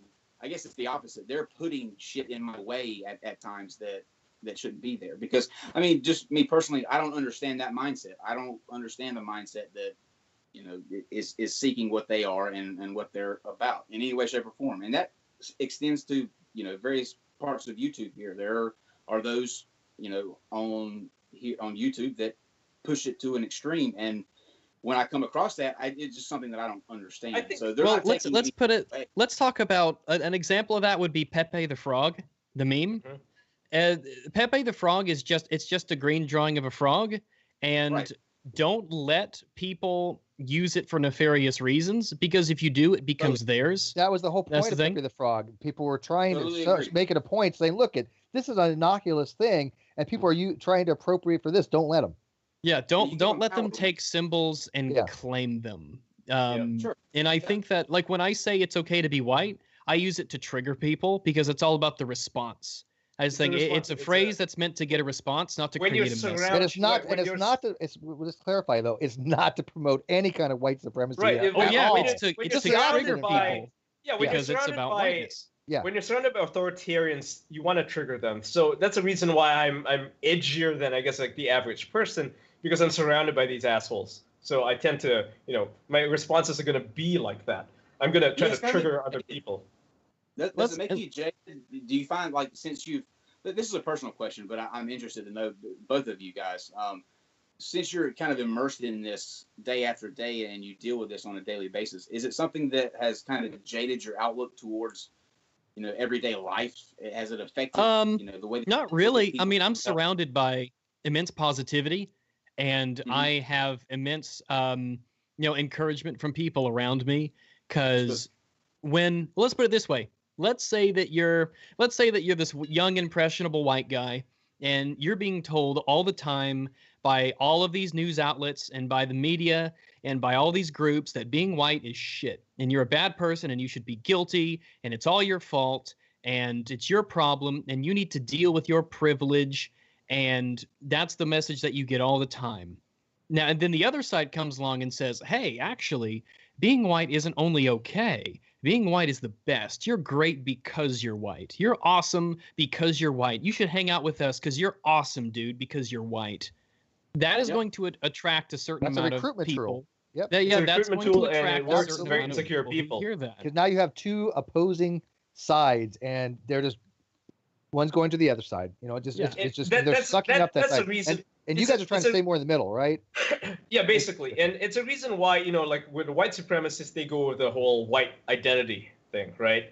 And with the leftists, what they do is they use queer identity, you know, queer gender identities. And that's the reason why many of them, like a lot of people who I knew were once liberals who are now complete leftists, preaching Marx and all that nonsense, many of them are now identifying not as males or as females, right, men or women. They no longer identify as that. They got to claim some sort of disability. They got to claim that they are gender queer. And now being genderqueer is basically a get out of jail free card. It's like being transgender without actually being transgender, right? They don't want to get a sex change. They don't want to change the way that they look, except maybe dye their hair. They're just a name only saying they're transgender. It's just a name only thing. Yeah, and now they get to claim that they are oppressed individuals. They're part of that collective now. Right, but correct me if I'm wrong, but actual people that are transgenders are just as much against those types of people. Oh, hell yeah. Oh, hell yeah, absolutely. I mean, okay, two of that's my what best friends. Two of my best friends are transgender, and they hate them. They hate this. One of you know, Blair White, obviously, she's not one of my best friends or whatever, but she's obviously a conservative. She's against this sort of thing. So is Because it Caitlyn Jenner. trivializes when it actually happens. It's like the boy who cried wolf. I mean, if you have all these people running around claiming for frivolous reasons that they're X, the people who are X for legitimate reasons, then they're obviously going to be upset because it's going to make them feel it gives them like a bad joke. name. It besmirches Like, their. Well, it's not being even transgender is a choice. If I said I want to identify with a certain, I would agree. Why is that I would agree that is, you know, I'm with you on that aspect. But to play devil's advocate again, if they want to call themselves, you know, whatever, why not let them just call? Well, we're not trying to stop them. Yeah, I'm not trying to stop them. Yeah, they can call themselves whatever they want. But you can see the little backlash. Like if I said, "Look, I want to identify as being Hispanic," even though I have no Hispanic in me whatsoever. But I want to be Hispanic so I can put on a resume I'm Hispanic. So it really isn't different though. What you're doing is just choosing something that you want to identify as. Yeah. And saying, okay, now this is though? Like your gender isn't a choice. Your gender really isn't a choice, no more than being gay is a choice. Yeah, like when people say, "Oh, I'm bigender, I am demigender, I'm demisexual, whatever," right? It's like it's making it trivializes, you know, the actual experience of being gay or lesbian. Like you don't choose to like other men. If you're a woman, you don't choose to find other women sexually attractive. You don't choose to, you know, be masculine. It's just kind of in you, right? It's kind of in your genes. So when these people come along and they treat it like a fashion accessory that they change on a day-to-day basis, like one day they'll be male, next day they'll be female, the other day they'll be genderqueer. Whatever suits their needs for their own purpose, yeah. If I want to apply to a college, what's to stop me from claiming to be a minority? Yeah, that's what I'm saying. You could claim any gender you want, any race you want, and who are you to tell me that my identity isn't my own? But I want to clarify. I have absolutely no problem when somebody says, "Look, I do identify as a female. I feel mentally I'm a female. Their gender, they're female." I totally agree with that. And like you said, I have a little bit more of a problem with people who have this gender fluid thing that they use it as you said, a good way. You put it as a get out of jail card. Is it? Oh well, I'm being persecuted because I am gender fluid, or I'm going to be a male today, female tomorrow. I don't think let me that. Put my 2 cents in as somebody that he was giving the point as somebody that, you know, kind of diminishes the gay experience. I mean, I don't. I guess I'm weird out in this, you know, in this conversation, or the odd man out in this conversation, because it's like if somebody called themselves whatever they want to call, however they want to identify sexually, it's not something that I think about or pay any attention to. You know, it wouldn't diminish my experience, because, you know, my experience is my own, and I don't worry so much about what everybody else identifies. I mean, I That's agree good. with you completely. I think that's your prerogative, and I completely agree with you. I wouldn't care either. Right? If someone identifies as an Asian or something, I'd be like, okay, you're kind of weird, but whatever, I don't care. I think the issue is that they use it as a weapon. They weaponize their identity. Yeah, they've weaponized that- identity and victimization. Yep. I'll agree And there. if one example is the key difference is that we're not trying to stop them from doing it, right? Sure. Like we wouldn't forcibly say that there should be no if you want to call yourself whatever, for whatever reason, then you have the freedom to do that. You just can't force me to adopt what you claim to be is your reality, right? You can't then claim force to be your oppressed. reality Well, onto me. again, but I want to clarify. There are situations that people literally do identify as a female.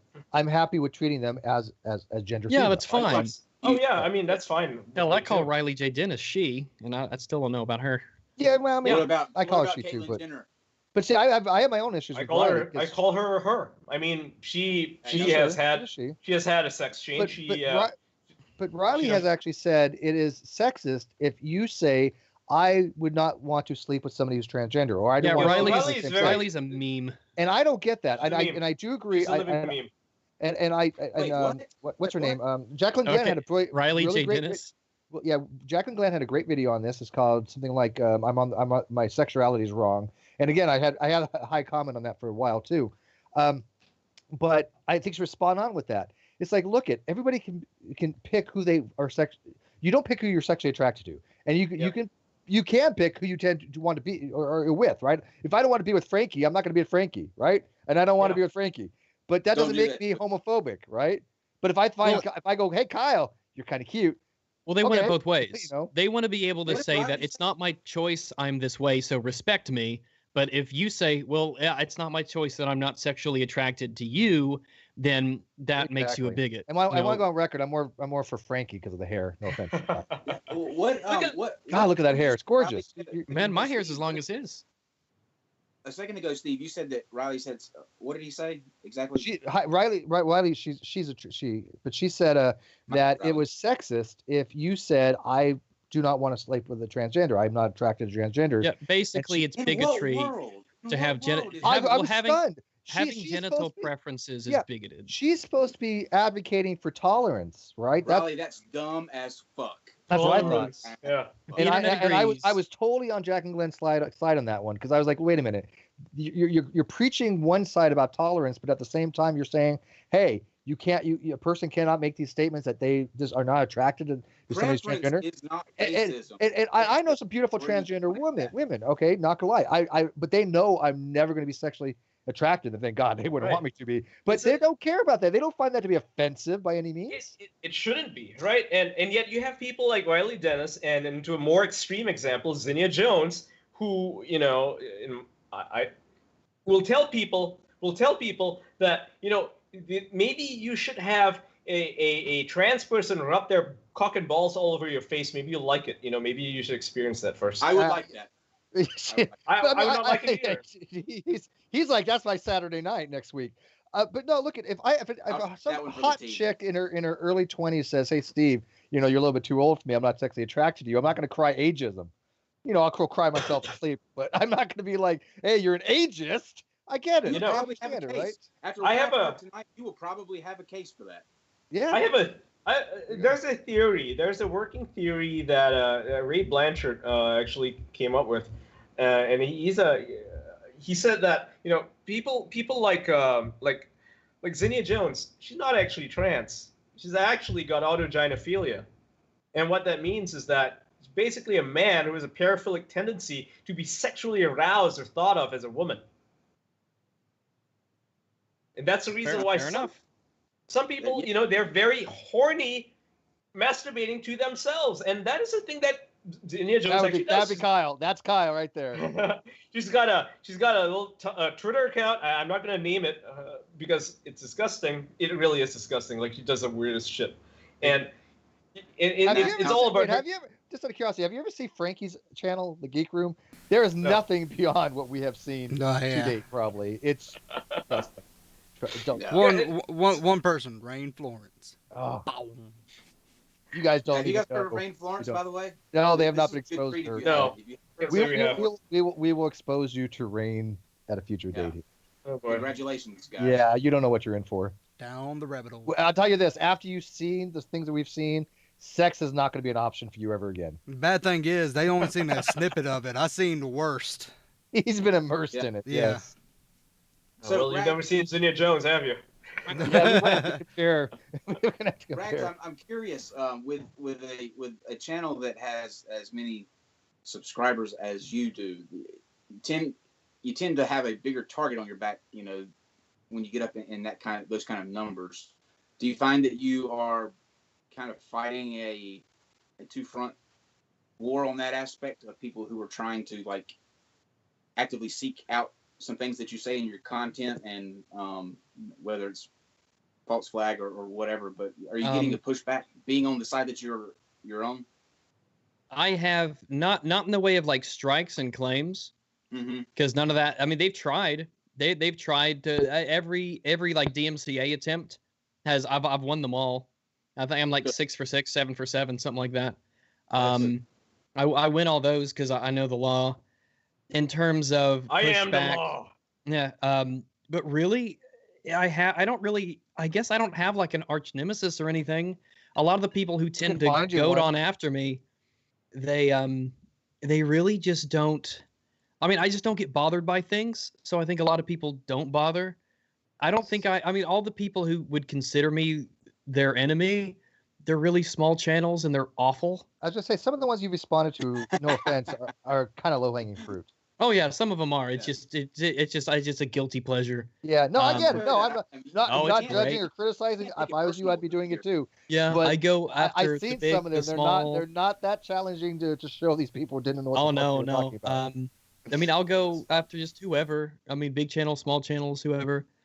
That's the way to be. You can't take it personal, because the moment that you start making little wars based on what people either comment to you or they react to what you say, you open yourself up, I think, for that, like Anna Sarkeesian. You know what I mean? Where you're going to become a target meme. And like you said, eventually she's forget. channel, but she's not getting many views nowadays. Oh yeah, she just doesn't. She's turned into a nobody. Yeah, like Anita. Yeah. Oh yeah, she did all that stuff back in the whenever it was, but now she's just doing her. She's got a channel, but it gets basically no attention. Do you think she's going to try to get relevant again? I mean, no. Her livelihood might depend on it. She might start something. She might start a drama to become relevant again. I think that's a very high possibility. What's the future of games then? Now that we've kind of gone through Gamergate and everything else.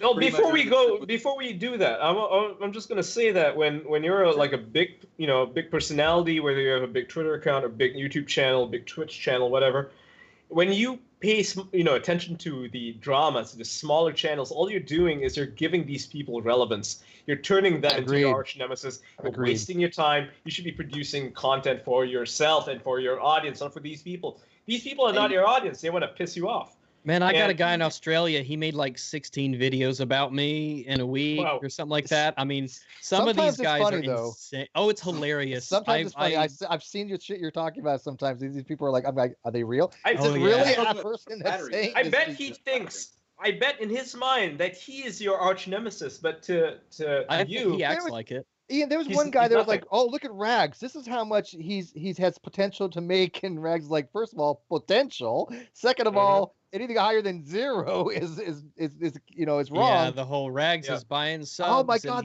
dude, I was laughing hysterically at that video. I was dying, tears coming down my face, going, "For fuck's sake, man!" That was his argument. I don't know if I don't know if it says anything about me, but I do tend to attract some of the loony low hanger, channels. Some of communists. Some of them never let go of it. Somebody thinks that Social Blade is a great place to tell you how much you're going to make. You're severely going to be in for a disappointment. Fuck! I wish I made what Social Blade said. Oh my god, are you going to be in for disappointment? Shit. Yeah. And another thing I will say is that regarding Anita Sarkeesian and her declining relevance. A lot of the reason for that, and this is my theory, it's a working theory, I noticed that a lot of people who just block everyone on Twitter, they are no longer relevant because nobody's talking about them. Nobody can talk about them. Steve Shives. They go to the internet. Steve Shives, Anita Sarkeesian, Jonathan McIntosh, Arthur Chu, Brianna Wu. I mean, Brianna Wu. The only reason she still makes the headlines is because she doesn't block everyone. She just Let me say one blocks a thing few real quick. people. I'm sorry to the listening audience, but if you heard me say that, then you two now are blocked by Steve Yeah. Shives. You were blocked by And Steve you Shives. don't even have to be on Twitter, and you're blocked by Steve Shives. Yeah, and Will Wheaton. When was I the am. last time since now that a person has talked about Will Wheaton? The guy has like a block list of 500,000 people. No one knows. Will Wheaton. I Yeah, see He him on blocked Twitter. me. Will Wheaton blocked me. No, he's not blocked on mine. I have him on my Twitter. He has me blocked. Does he? You have a good point, though. I think Yeah. ultimately you have a really good point, and there's I think a correlation between channels that stick with their issues that is in their niche and they continue to produce content. Those are the ones that are still around and are still relevant. The ones that get tied up in the middle of every single little piece of drama that just hits YouTube, they're the ones that have their 15 minutes, but then quickly they're out. So ultimately, you have to choose, which side of that coin you want to be on, I think. Yeah, it's like, you flag my Twitter. Okay, I'll go full-time YouTube.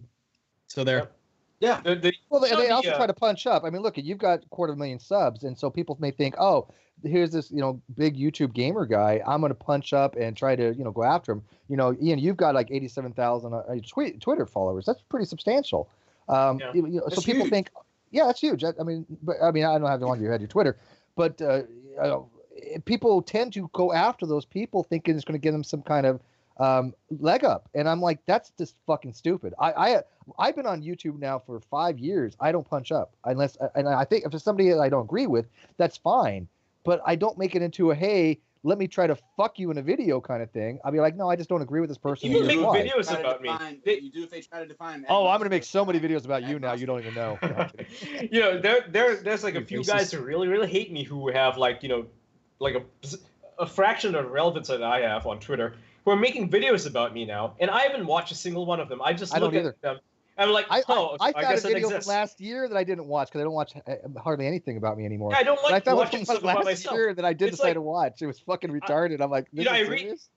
I read a lot of like celebrity interviews of like the celebrities who keep it together. People like Matt Damon, they don't really get involved in drama unless it's like hoisted onto them, right? And they're like, oh yeah, I never read magazine articles about myself. It's just unhealthy, I just do my There's work. other shit going on. That's the approach that I take. I wish I had the time to do it, but I'm that vain. I would want to sit. Yeah, there. he's vain. I just don't have. I'm not. I used to do it. Like I used to read It's not worth the time. message. Yeah, I would read, the people that subtweet about me. They would mention me by name, and occasionally, I might glance, but I don't read their 50 tweet threads about me. I don't care. It's like, Yeah, Those are and good you ones. get 200, Great. 300 comments at a time. You're like, okay, you just kind of. And by the way, Yeah. I love reading the non-sequitur comments. I think they're some of the most creative ones I've seen. Yeah. Especially the hate ones. Will Put pin. them in all caps. Please. The comments Stop that typing in all caps. No, The don't comments do that all I like to caps read, one. the stuff I actually spend don't do all time caps. reading and replying to. Like sometimes I reply to one or two of these assholes, right? Because I get bored. But most of the time, like 90% of the time I'm on Twitter, I'm replying and having conversations with people whom I like. And it's not because, they worship me. I don't think people worship me. And maybe some do. I don't care. It's kind of weird. But I will... You can't get bogged down in the negativity Right. because it'll just wear at you. And I'm nothing really bothers me all that much. I guess you just kind of get, eventually it just stops bugging you. Like the first time somebody sends you a nasty comment on a video or tells you your shit you remember is like, whoa, someone's it.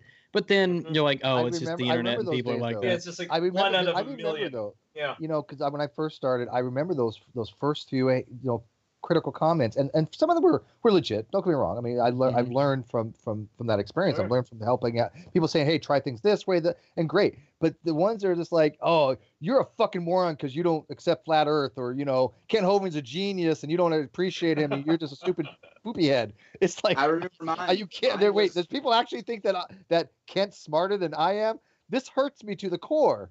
Mine was who is the Yeah, it tears me up. Who is the redneck? No, it doesn't. That was my first evil comment. Who's the redneck?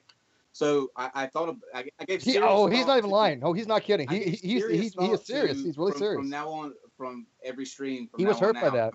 Come out in a wife beater, a Dale Earnhardt hat, and a fanny pack, and just own it. You need a banjo. So, Yeah. So, because you before don't even we- think about it, like like somebody called me fat, and I'm like, I weigh 36 to 38. I'm like, how am I fat? I used to be fat, and people like sending pictures of me from like 5 years ago when I was in SJW. I was seriously overweight. Oh yeah, I mean, yeah. Well, but I don't think it's awful. It actually convinced me to lose weight. I have lost. You look great, man. You look. I mean, great. like fucking, in January 15th of this year, I was about 235 pounds. Now I'm like 187. That's fucking awesome, dude. I just hit 190. I put back on a pound or two, but I lost 20 pounds on a diet as well. So props to you, man. Huge props. Since we're kind of winding bullying down, works. Bullying builds character. That's what I like to say. It does make you. You know what? It does make you a little bit stronger, right? I mean, you just you get inoculated to it after a while. You're like, whatever. It's par for the course. You know. Is a good way Okay, to y'all can have a Weight Watchers meeting after we get finished. Okay, guys. Hold it till the end. Okay, you naturally skinny fuck. I used body to be fat shaming. too. You used to be fat. I used to be close to 300 pounds myself. Yeah, can you believe that? Look at him. He's a fine specimen of a man, and he used to be 300 pounds. Now he has him and the man Since we're kind of winding down, I have a question that I've been curious about, Rags. I want to know, if you don't mind telling us, the story behind the dog and why the name Rags. A lot of people are disappointed when I tell them about it because they think that it's symbolic or that it's like a metaphorical of something. But honestly, there's really no story behind it. I just picked a really short little name. It's easy to say. And I just picked a dog that I liked. They're just, fluffy, handsome dogs that everyone likes, and they're cute. And yeah, and I went with it. I liked it. I just used it as a picture, and it's not even a persona, is it? Now let me ask you though, the glasses, where did the glasses come in play? I just wanted to, because they're the deal with it sunglasses. Yeah, deal with it. Just for the internet. But did you decide initially that you wanted anonymity, that you were going to go with a more of an anonymous route? Because I use my real name, real image. People have my address. I'm out there. There were some older videos where I had my face. I used face cam for a little bit, but I like the image of the dog. And every once in a while, somebody will be like, "Oh, this is what Rags looks like from 2 years ago and everything." And I look so different now that I'm just like, I don't know why you're using that. I look way different now. That's just ridiculous. Yeah, I know. Like again, people using pictures of me from 5 years ago to shame me. I'm like, dude, I put a picture of myself up from 6 years ago. I was like, this is what I used to look like. This is what I look like now. Deal with it, fuckers. It's nothing. I don't it's care. just one of those. It's one of those things. I got hair I got to play with, man. I'm enjoying. I'm happy. I secretly hate those pictures. I love it. I guess it's not a secret anymore. It used to really annoy me to see them sending me those pictures of myself. They're very unflattering. They make me look stupid. They make me look retarded, like I'm just fucking stupid in it. Okay, when people do stuff like that, it says more about them. It does. Yeah. Go ahead, Ian. Like there's we're gonna insult them and make them mad by doing this. It's like, no, you're making yourself look terrible. But Ian, how do you handle it now? It's good that they made me mad. It's good that they made me mad because I'm like, you know what? I'm not gonna put up with this anymore. I'm gonna become fucking hot. I used to be hot, so why the fuck can I become hot again? Fuck it. I can do it. Easy. It is motivation to succeed. It really is. Yeah, it is motivation. Absolutely. It is. Bullying builds character. Fantastic. Oh, and I, before we go off, I got to throw this out there, or I'm going to be remiss, and I'm going to have people all angry at me. There is a gaming community out there, the great big community gaming community. Tyler Durden heads it. If you're interested, he's put the link into the video description. Go check it out. Frankie's in it. I'm in it, although I haven't really played much games in it. But if you're interested in gaming, it's a really small community, but it's completely drama-free. It's just Far Cry games and TF2, and I don't know what other games they play. But if you're interested, go check it out. Damn kids. Playing their little video game. Wasn't there a question before I interrupted, about where we think video games are going? Yeah, that we need to get to that. Yeah. Let's get to it. I would say that, the game journalists, they are irrelevant. YouTube and Twitch have surpassed them. They are jealous of people like PewDiePie who have 60 million subs. They can't even, get 600 readers. So, I am jealous of PewDiePie can't touch. I think I have more YouTube views than Anita Sarkeesian does, and by a fairly wide margin. So I think you get more YouTube views in one day compared to what Waypoint has made for the Oh, yeah. entire What's duration been that they her were up. highest video as of recently, if you could? I can check while you guys talk, but I mean, it's important to remember that the old media hates the new media. Oh, they want to destroy it. That's why they're clamping down with censorship, demonetization, the adpocalypse, multiple adpocalypses. Oh, actually. God, yes. You actually pay attention to it. Yeah, they're just going to destroy it. They won't succeed because new media is, it is going to reshape everything. And I'm not just talking about okay, so obviously Twitter and Facebook, they're trying to shut people down, censor them for their speech. Not going to last. Not going to work. They're going to either lose business, which is going to make them shape up and change, or they're going to find a competitor. It's just a matter of time. That's exactly. But it doesn't mean we should stop fighting. Yeah, we can't just sit back and wait for it to happen, because sitting back, that's how they win. They can still win. Keep that in mind. We got to fight back. We got to fight back against the censorship. We got to fight back against the monetization. We got to speak up, and that's the only way we can win. But if we keep fighting, and we keep speaking our truth, truth, power, and all that, that is how it is going to be inevitable. Yeah, traditional games journalism is getting less and less relevant by the day, and they know it. And they will retreat into their fortresses, and they'll do whatever they can to hold on to the influence that they can. But when you go out on YouTube to what people actually are voluntarily going out and looking at, and the people they support, and the people that they give money to, and the people that they are influenced by, this is not a war that they can win. They're losing that. They used to have a monopoly on that kind of, everyone would go to IGN and all these sites. That's where all the gaming news was. And now half of gamers think that they're just memes. It's like, oh, Polygon wrote an article. Of course they did. They have no respect for them any longer, do they? You can't spell ignorant without IGN. Oh, there you go. Yeah, after all the fighting is done and all that, can't we just all come back to the middle, guys? I've never left the middle. My whole life think has been more of a middle. I don't think there's any room for the game journalists. They burned that bridge. If they want to join us in the new media, welcome aboard. They can try to compete against the PewDiePies and the Rags. But if they want to stay to their old media crap and keep pushing these political agendas that no one cares about aside from their 500 readers, then they're free to burn. Ian, they tried to take PewDiePie down. Matter of fact, Armor Skeptic, and again, I'm gonna throw this out there. Armor Skeptic has a video on PewDiePie, which he pinned my comment on the top comment. Thank you, thank you, Greg. And I was really fascinated by it because I had to agree with Greg on this, Armor Skeptic, and the way the media went after PewDiePie. By the way, I am not a fan of PewDiePie. I don't watch his videos. I've tried. I'm not interested. But for shame. Yeah, no, and you know what? To each his own, right? I mean, I'm sure he's a great guy. So fucking woke. But yeah, I'm not woke enough for PewDiePie. But you know what? I could see how they vilified him. And I thought it was that was they were out for blood. There was a smear campaign against him. Absolutely, it was. And yet you guys understand that. I understand that. But a lot of people, they didn't get it. They didn't do enough research to see this is the media absolutely doing a smear campaign against I have a final thought before we kind of close out. And guys, I'm gonna let you guys kind of plug everything that you got going on in your channels in just a second and to kind of close this out. But I have one final thought to kind of wrap this all up from my aspect because of the amount of shit that I've learned tonight. For the past 2 weeks, these streams have been really hard on my blood pressure, really hard. I don't go into them nearly high enough. I think that I do, but I never wind up doing that. But I have never been more appreciative than when I'm getting ready to go back to having our streams about the atheists and Christians. Christians, I appreciate those are easy compared to That's how Rags and I started talking. Yeah. About Christianity. This is what's happening now. Never take it for granted ever again.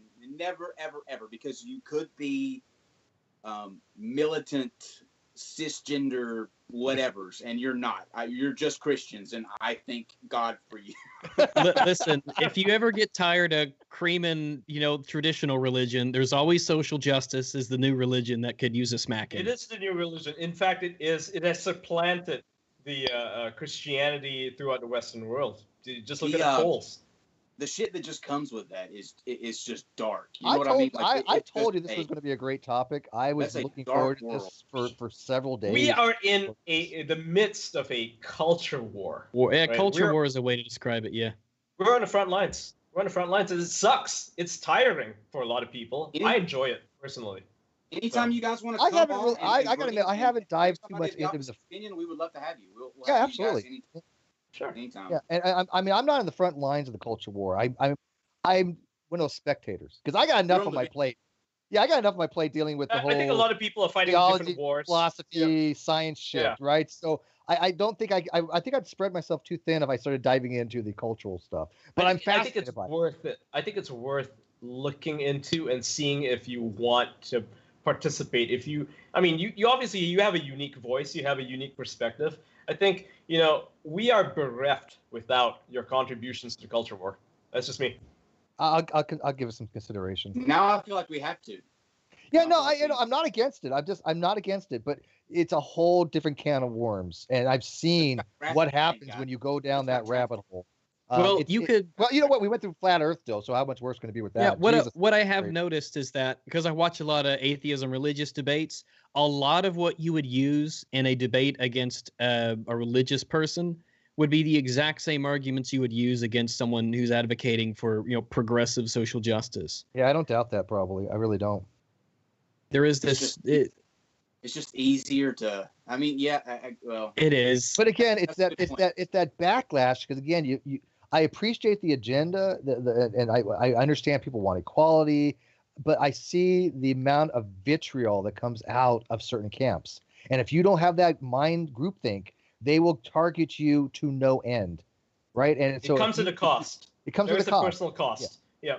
Yeah, When you're having just atheists, rationalists fighting against fundamentalist Christians, I don't think either side is going to try to get the other guy fired. Never happens. I've never heard of it.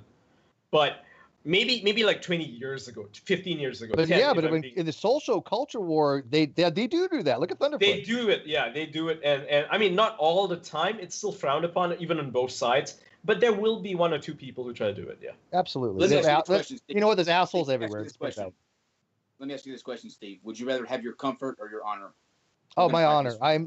If I was in it for comfort, I wouldn't. Yeah, I wouldn't put myself out there as much as I am. I own the great debate community on G+, for God's sake. You think that I give a shit about this let's hold hands and sing Kumbaya stuff? No, I like the controversy. I like the dialectics. I like the conversation. Welcome to the culture war. Let me. You can fight it in a very passive way. I mean, just the way that you carry yourself every day and the things you do and say to people around you. I mean, I'm not a pussy. Don't police it's everything your speech. Around you. Yeah. Yeah, I don't want to. Yeah, and I like the way you put that, Ian. I don't want to police my speech. I don't want to parse myself. Why I have to be so critical of everything I say because there's somebody out there that's going to take what you say and use it against you. And the social justice warrior thing, they especially. And again, I think they're a fringe. I'm not talking about the average social justice warrior. I think Kyle tends to go SJW, but I respect him for his positions because he's not a fucking lunatic about it. He's not. Right. Far left. He has some aggressive things. I respect him. I agree with him. Some things, disagree, but nominal. I think both of us are in the middle. Yeah. He's practical. Yeah, that's the best way to put it. He has practical social justice warriorism. A lot of SJWs would say, they would take offense to me saying, don't police your speech. They'll say, oh, so you want to use the N-word all the time? Like, I mean, they always jump to like the most ridiculous that's a slippery slope kind of thing. Yeah, look at here's my thing with like that. I don't particularly use that word. I think it's vile. But if somebody uses it, it's how people are going to respond to each situation. You take your life in your own hands when you go down that route. Right? Yeah. I mean, if you're a comedian and we were doing good till we went to the whole N-word. This is great. I love this. if you're a comedian and you want to go down that route, we were so close to just having a perfect stream. No, we're going to do this. So if you're a comedian and you use certain words like that, you are either going to be a hit or miss, right? People are going to laugh at you. Yeah. Because if you're, because you can get away with it, or people are going to go, oh, you know what? You done fucked up. And it's a fine line.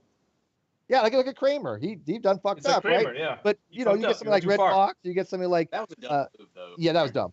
Right. So it's one of those things you just got to be really careful. I just avoid the word altogether because I think it's a vile word. But if somebody else wants to use it, I'm not going to say don't use words. They're words. Yeah. It's when you start policing people's speech that kind of makes some people really extreme as a response. Like they'll use the N-word. because they know it pisses people off. Yeah, they don't even believe what they're saying. Power. Yeah. I would just like to go on record by saying, please don't use the N-word. Okay, I'm not saying don't, but we're not going to demonetize your stream. I know. Yeah, we're not going to. I'm not going to say it. Yeah. Yeah, like I'm not a big fan of it, but if in the company of someone who was extremely offended by it and try to police me, I might just say it. Just but that's your thing. You're a lot more. I hate to use antagonistic, but you do take an antagonistic approach, and I'm not saying that's wrong. That's just your style. Right. Yeah, I've said it before when I'm referring to the word. I've never called anybody. Right. That's the thing. And I could tell by now, neither one of you would ever call something that maliciously. Yeah, oh no, absolutely not. Right, and that's the. It's just so. It's so. Come to mind. I got it's so many better cheap. words. I'm more creative in my insults. I don't need a term that's completely irrelevant to. It's like ape-like. It's like screaming. It's like it's basil. It's jejune. It's very simple and puerile. Well, it's not a substantive insult. It's not based off of anything that they've done or had a choice in doing. Right? It's just so. It's pointless. It doesn't. I mean, it just doesn't do anything. It's useless to use as an insult. It makes you look bad. It makes you look worse, right? But anyways, yeah. I know we got to start wrapping this up. So why don't you guys shout yourself out? We'll have Ian. Why don't you go first, and then obviously have Rag. So Ian, sure. We have your Twitter in the. By the way, put your Twitter in the live feed. Oh, excuse me, in the video description. So okay, go. So can you add my Twitch? Yeah, go to my Twitch. I'll add any link you give me. Sure.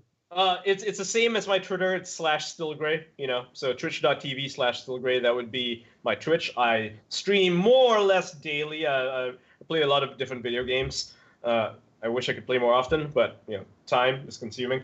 And just read me on dangerous.com, where I write the news and columns and so forth. That sounds appropriate for you, I think. That sounds very appropriate for you. Yeah, I mean, you consider yourself an internet journalist of sorts, right? Is an appropriate domain, I think. Yeah, you can thank Milo Yiannopoulos for that. He came up with it. I have you. Is your icon? Wait, you have glasses and like white hair? Is that you, Still Gray? Yeah. No, that's okay. Twitch.tv, right? Yeah. No, is that your Twitch? Yeah, that's my Twitch. Yeah, that's a cartoon version of me. That, that Timothy Lim made for me. And then we had Rags. Hello. Well, I don't have really much of a social media presence, but if you wanna, I've got an email if you need to contact me for any of that stuff. But go to my YouTube. Maybe you'll like it. Maybe you'll help me out. YouTube's my job now. I went full time after they thought that they were super clever taking away my Twitter, so I went full time on YouTube. Go there, check my stuff out. Now he's got 4 million subs. Fuck you, Twitter. Holler at me on Discord. Just give me a ring. I'm pretty approachable. But I hope you like my stuff. Give it a holler. Maybe you'll join in with my lot. You'll like it. You will like it. Definitely sub to him, guys. So you should sub to Rag's channel. Very, very well done. Yeah, I like his videos. I got to admit. So the people in live chat, the links are in the video description, and the people that watch this after the fact, go sub to them. Even people that have 250,000, subs, they do notice when they get a bump. They do notice when they have people sub to them. So I like to think that the NonSequitur Show kind of, will help give him a little bit of bump. 5 or 6 people. No, it's 5 or 6 more than I had. You know what? And I love that. We're Six appreciative of pushing that. Yeah. No, I think if we can get you a few hundred, that might be good. So before we go, I'm just looking at Feminist Frequency's YouTube channel. Her videos make fewer views than my Twitch streams do, and I only have 800 people following me in there on Twitch. Wow. Bye, Anna. Well, her channel's basically dead. We had less than 5,000, and we had 1,000 live viewers for almost 1,000 live viewers from one event. We have a video that in a month made 100,000 views, and we only have less than 5,000. And we have another one that's going to be upcoming that's probably going to hit 1,000 in a month as well. But the question is, Steve, did you have the highest comment on those videos? I did not on these. No, the highest comment were people that actually hated something about the stream, whatever it was. We'll pin that. Guys, thank you so much for coming on. This was a fantastic conversation.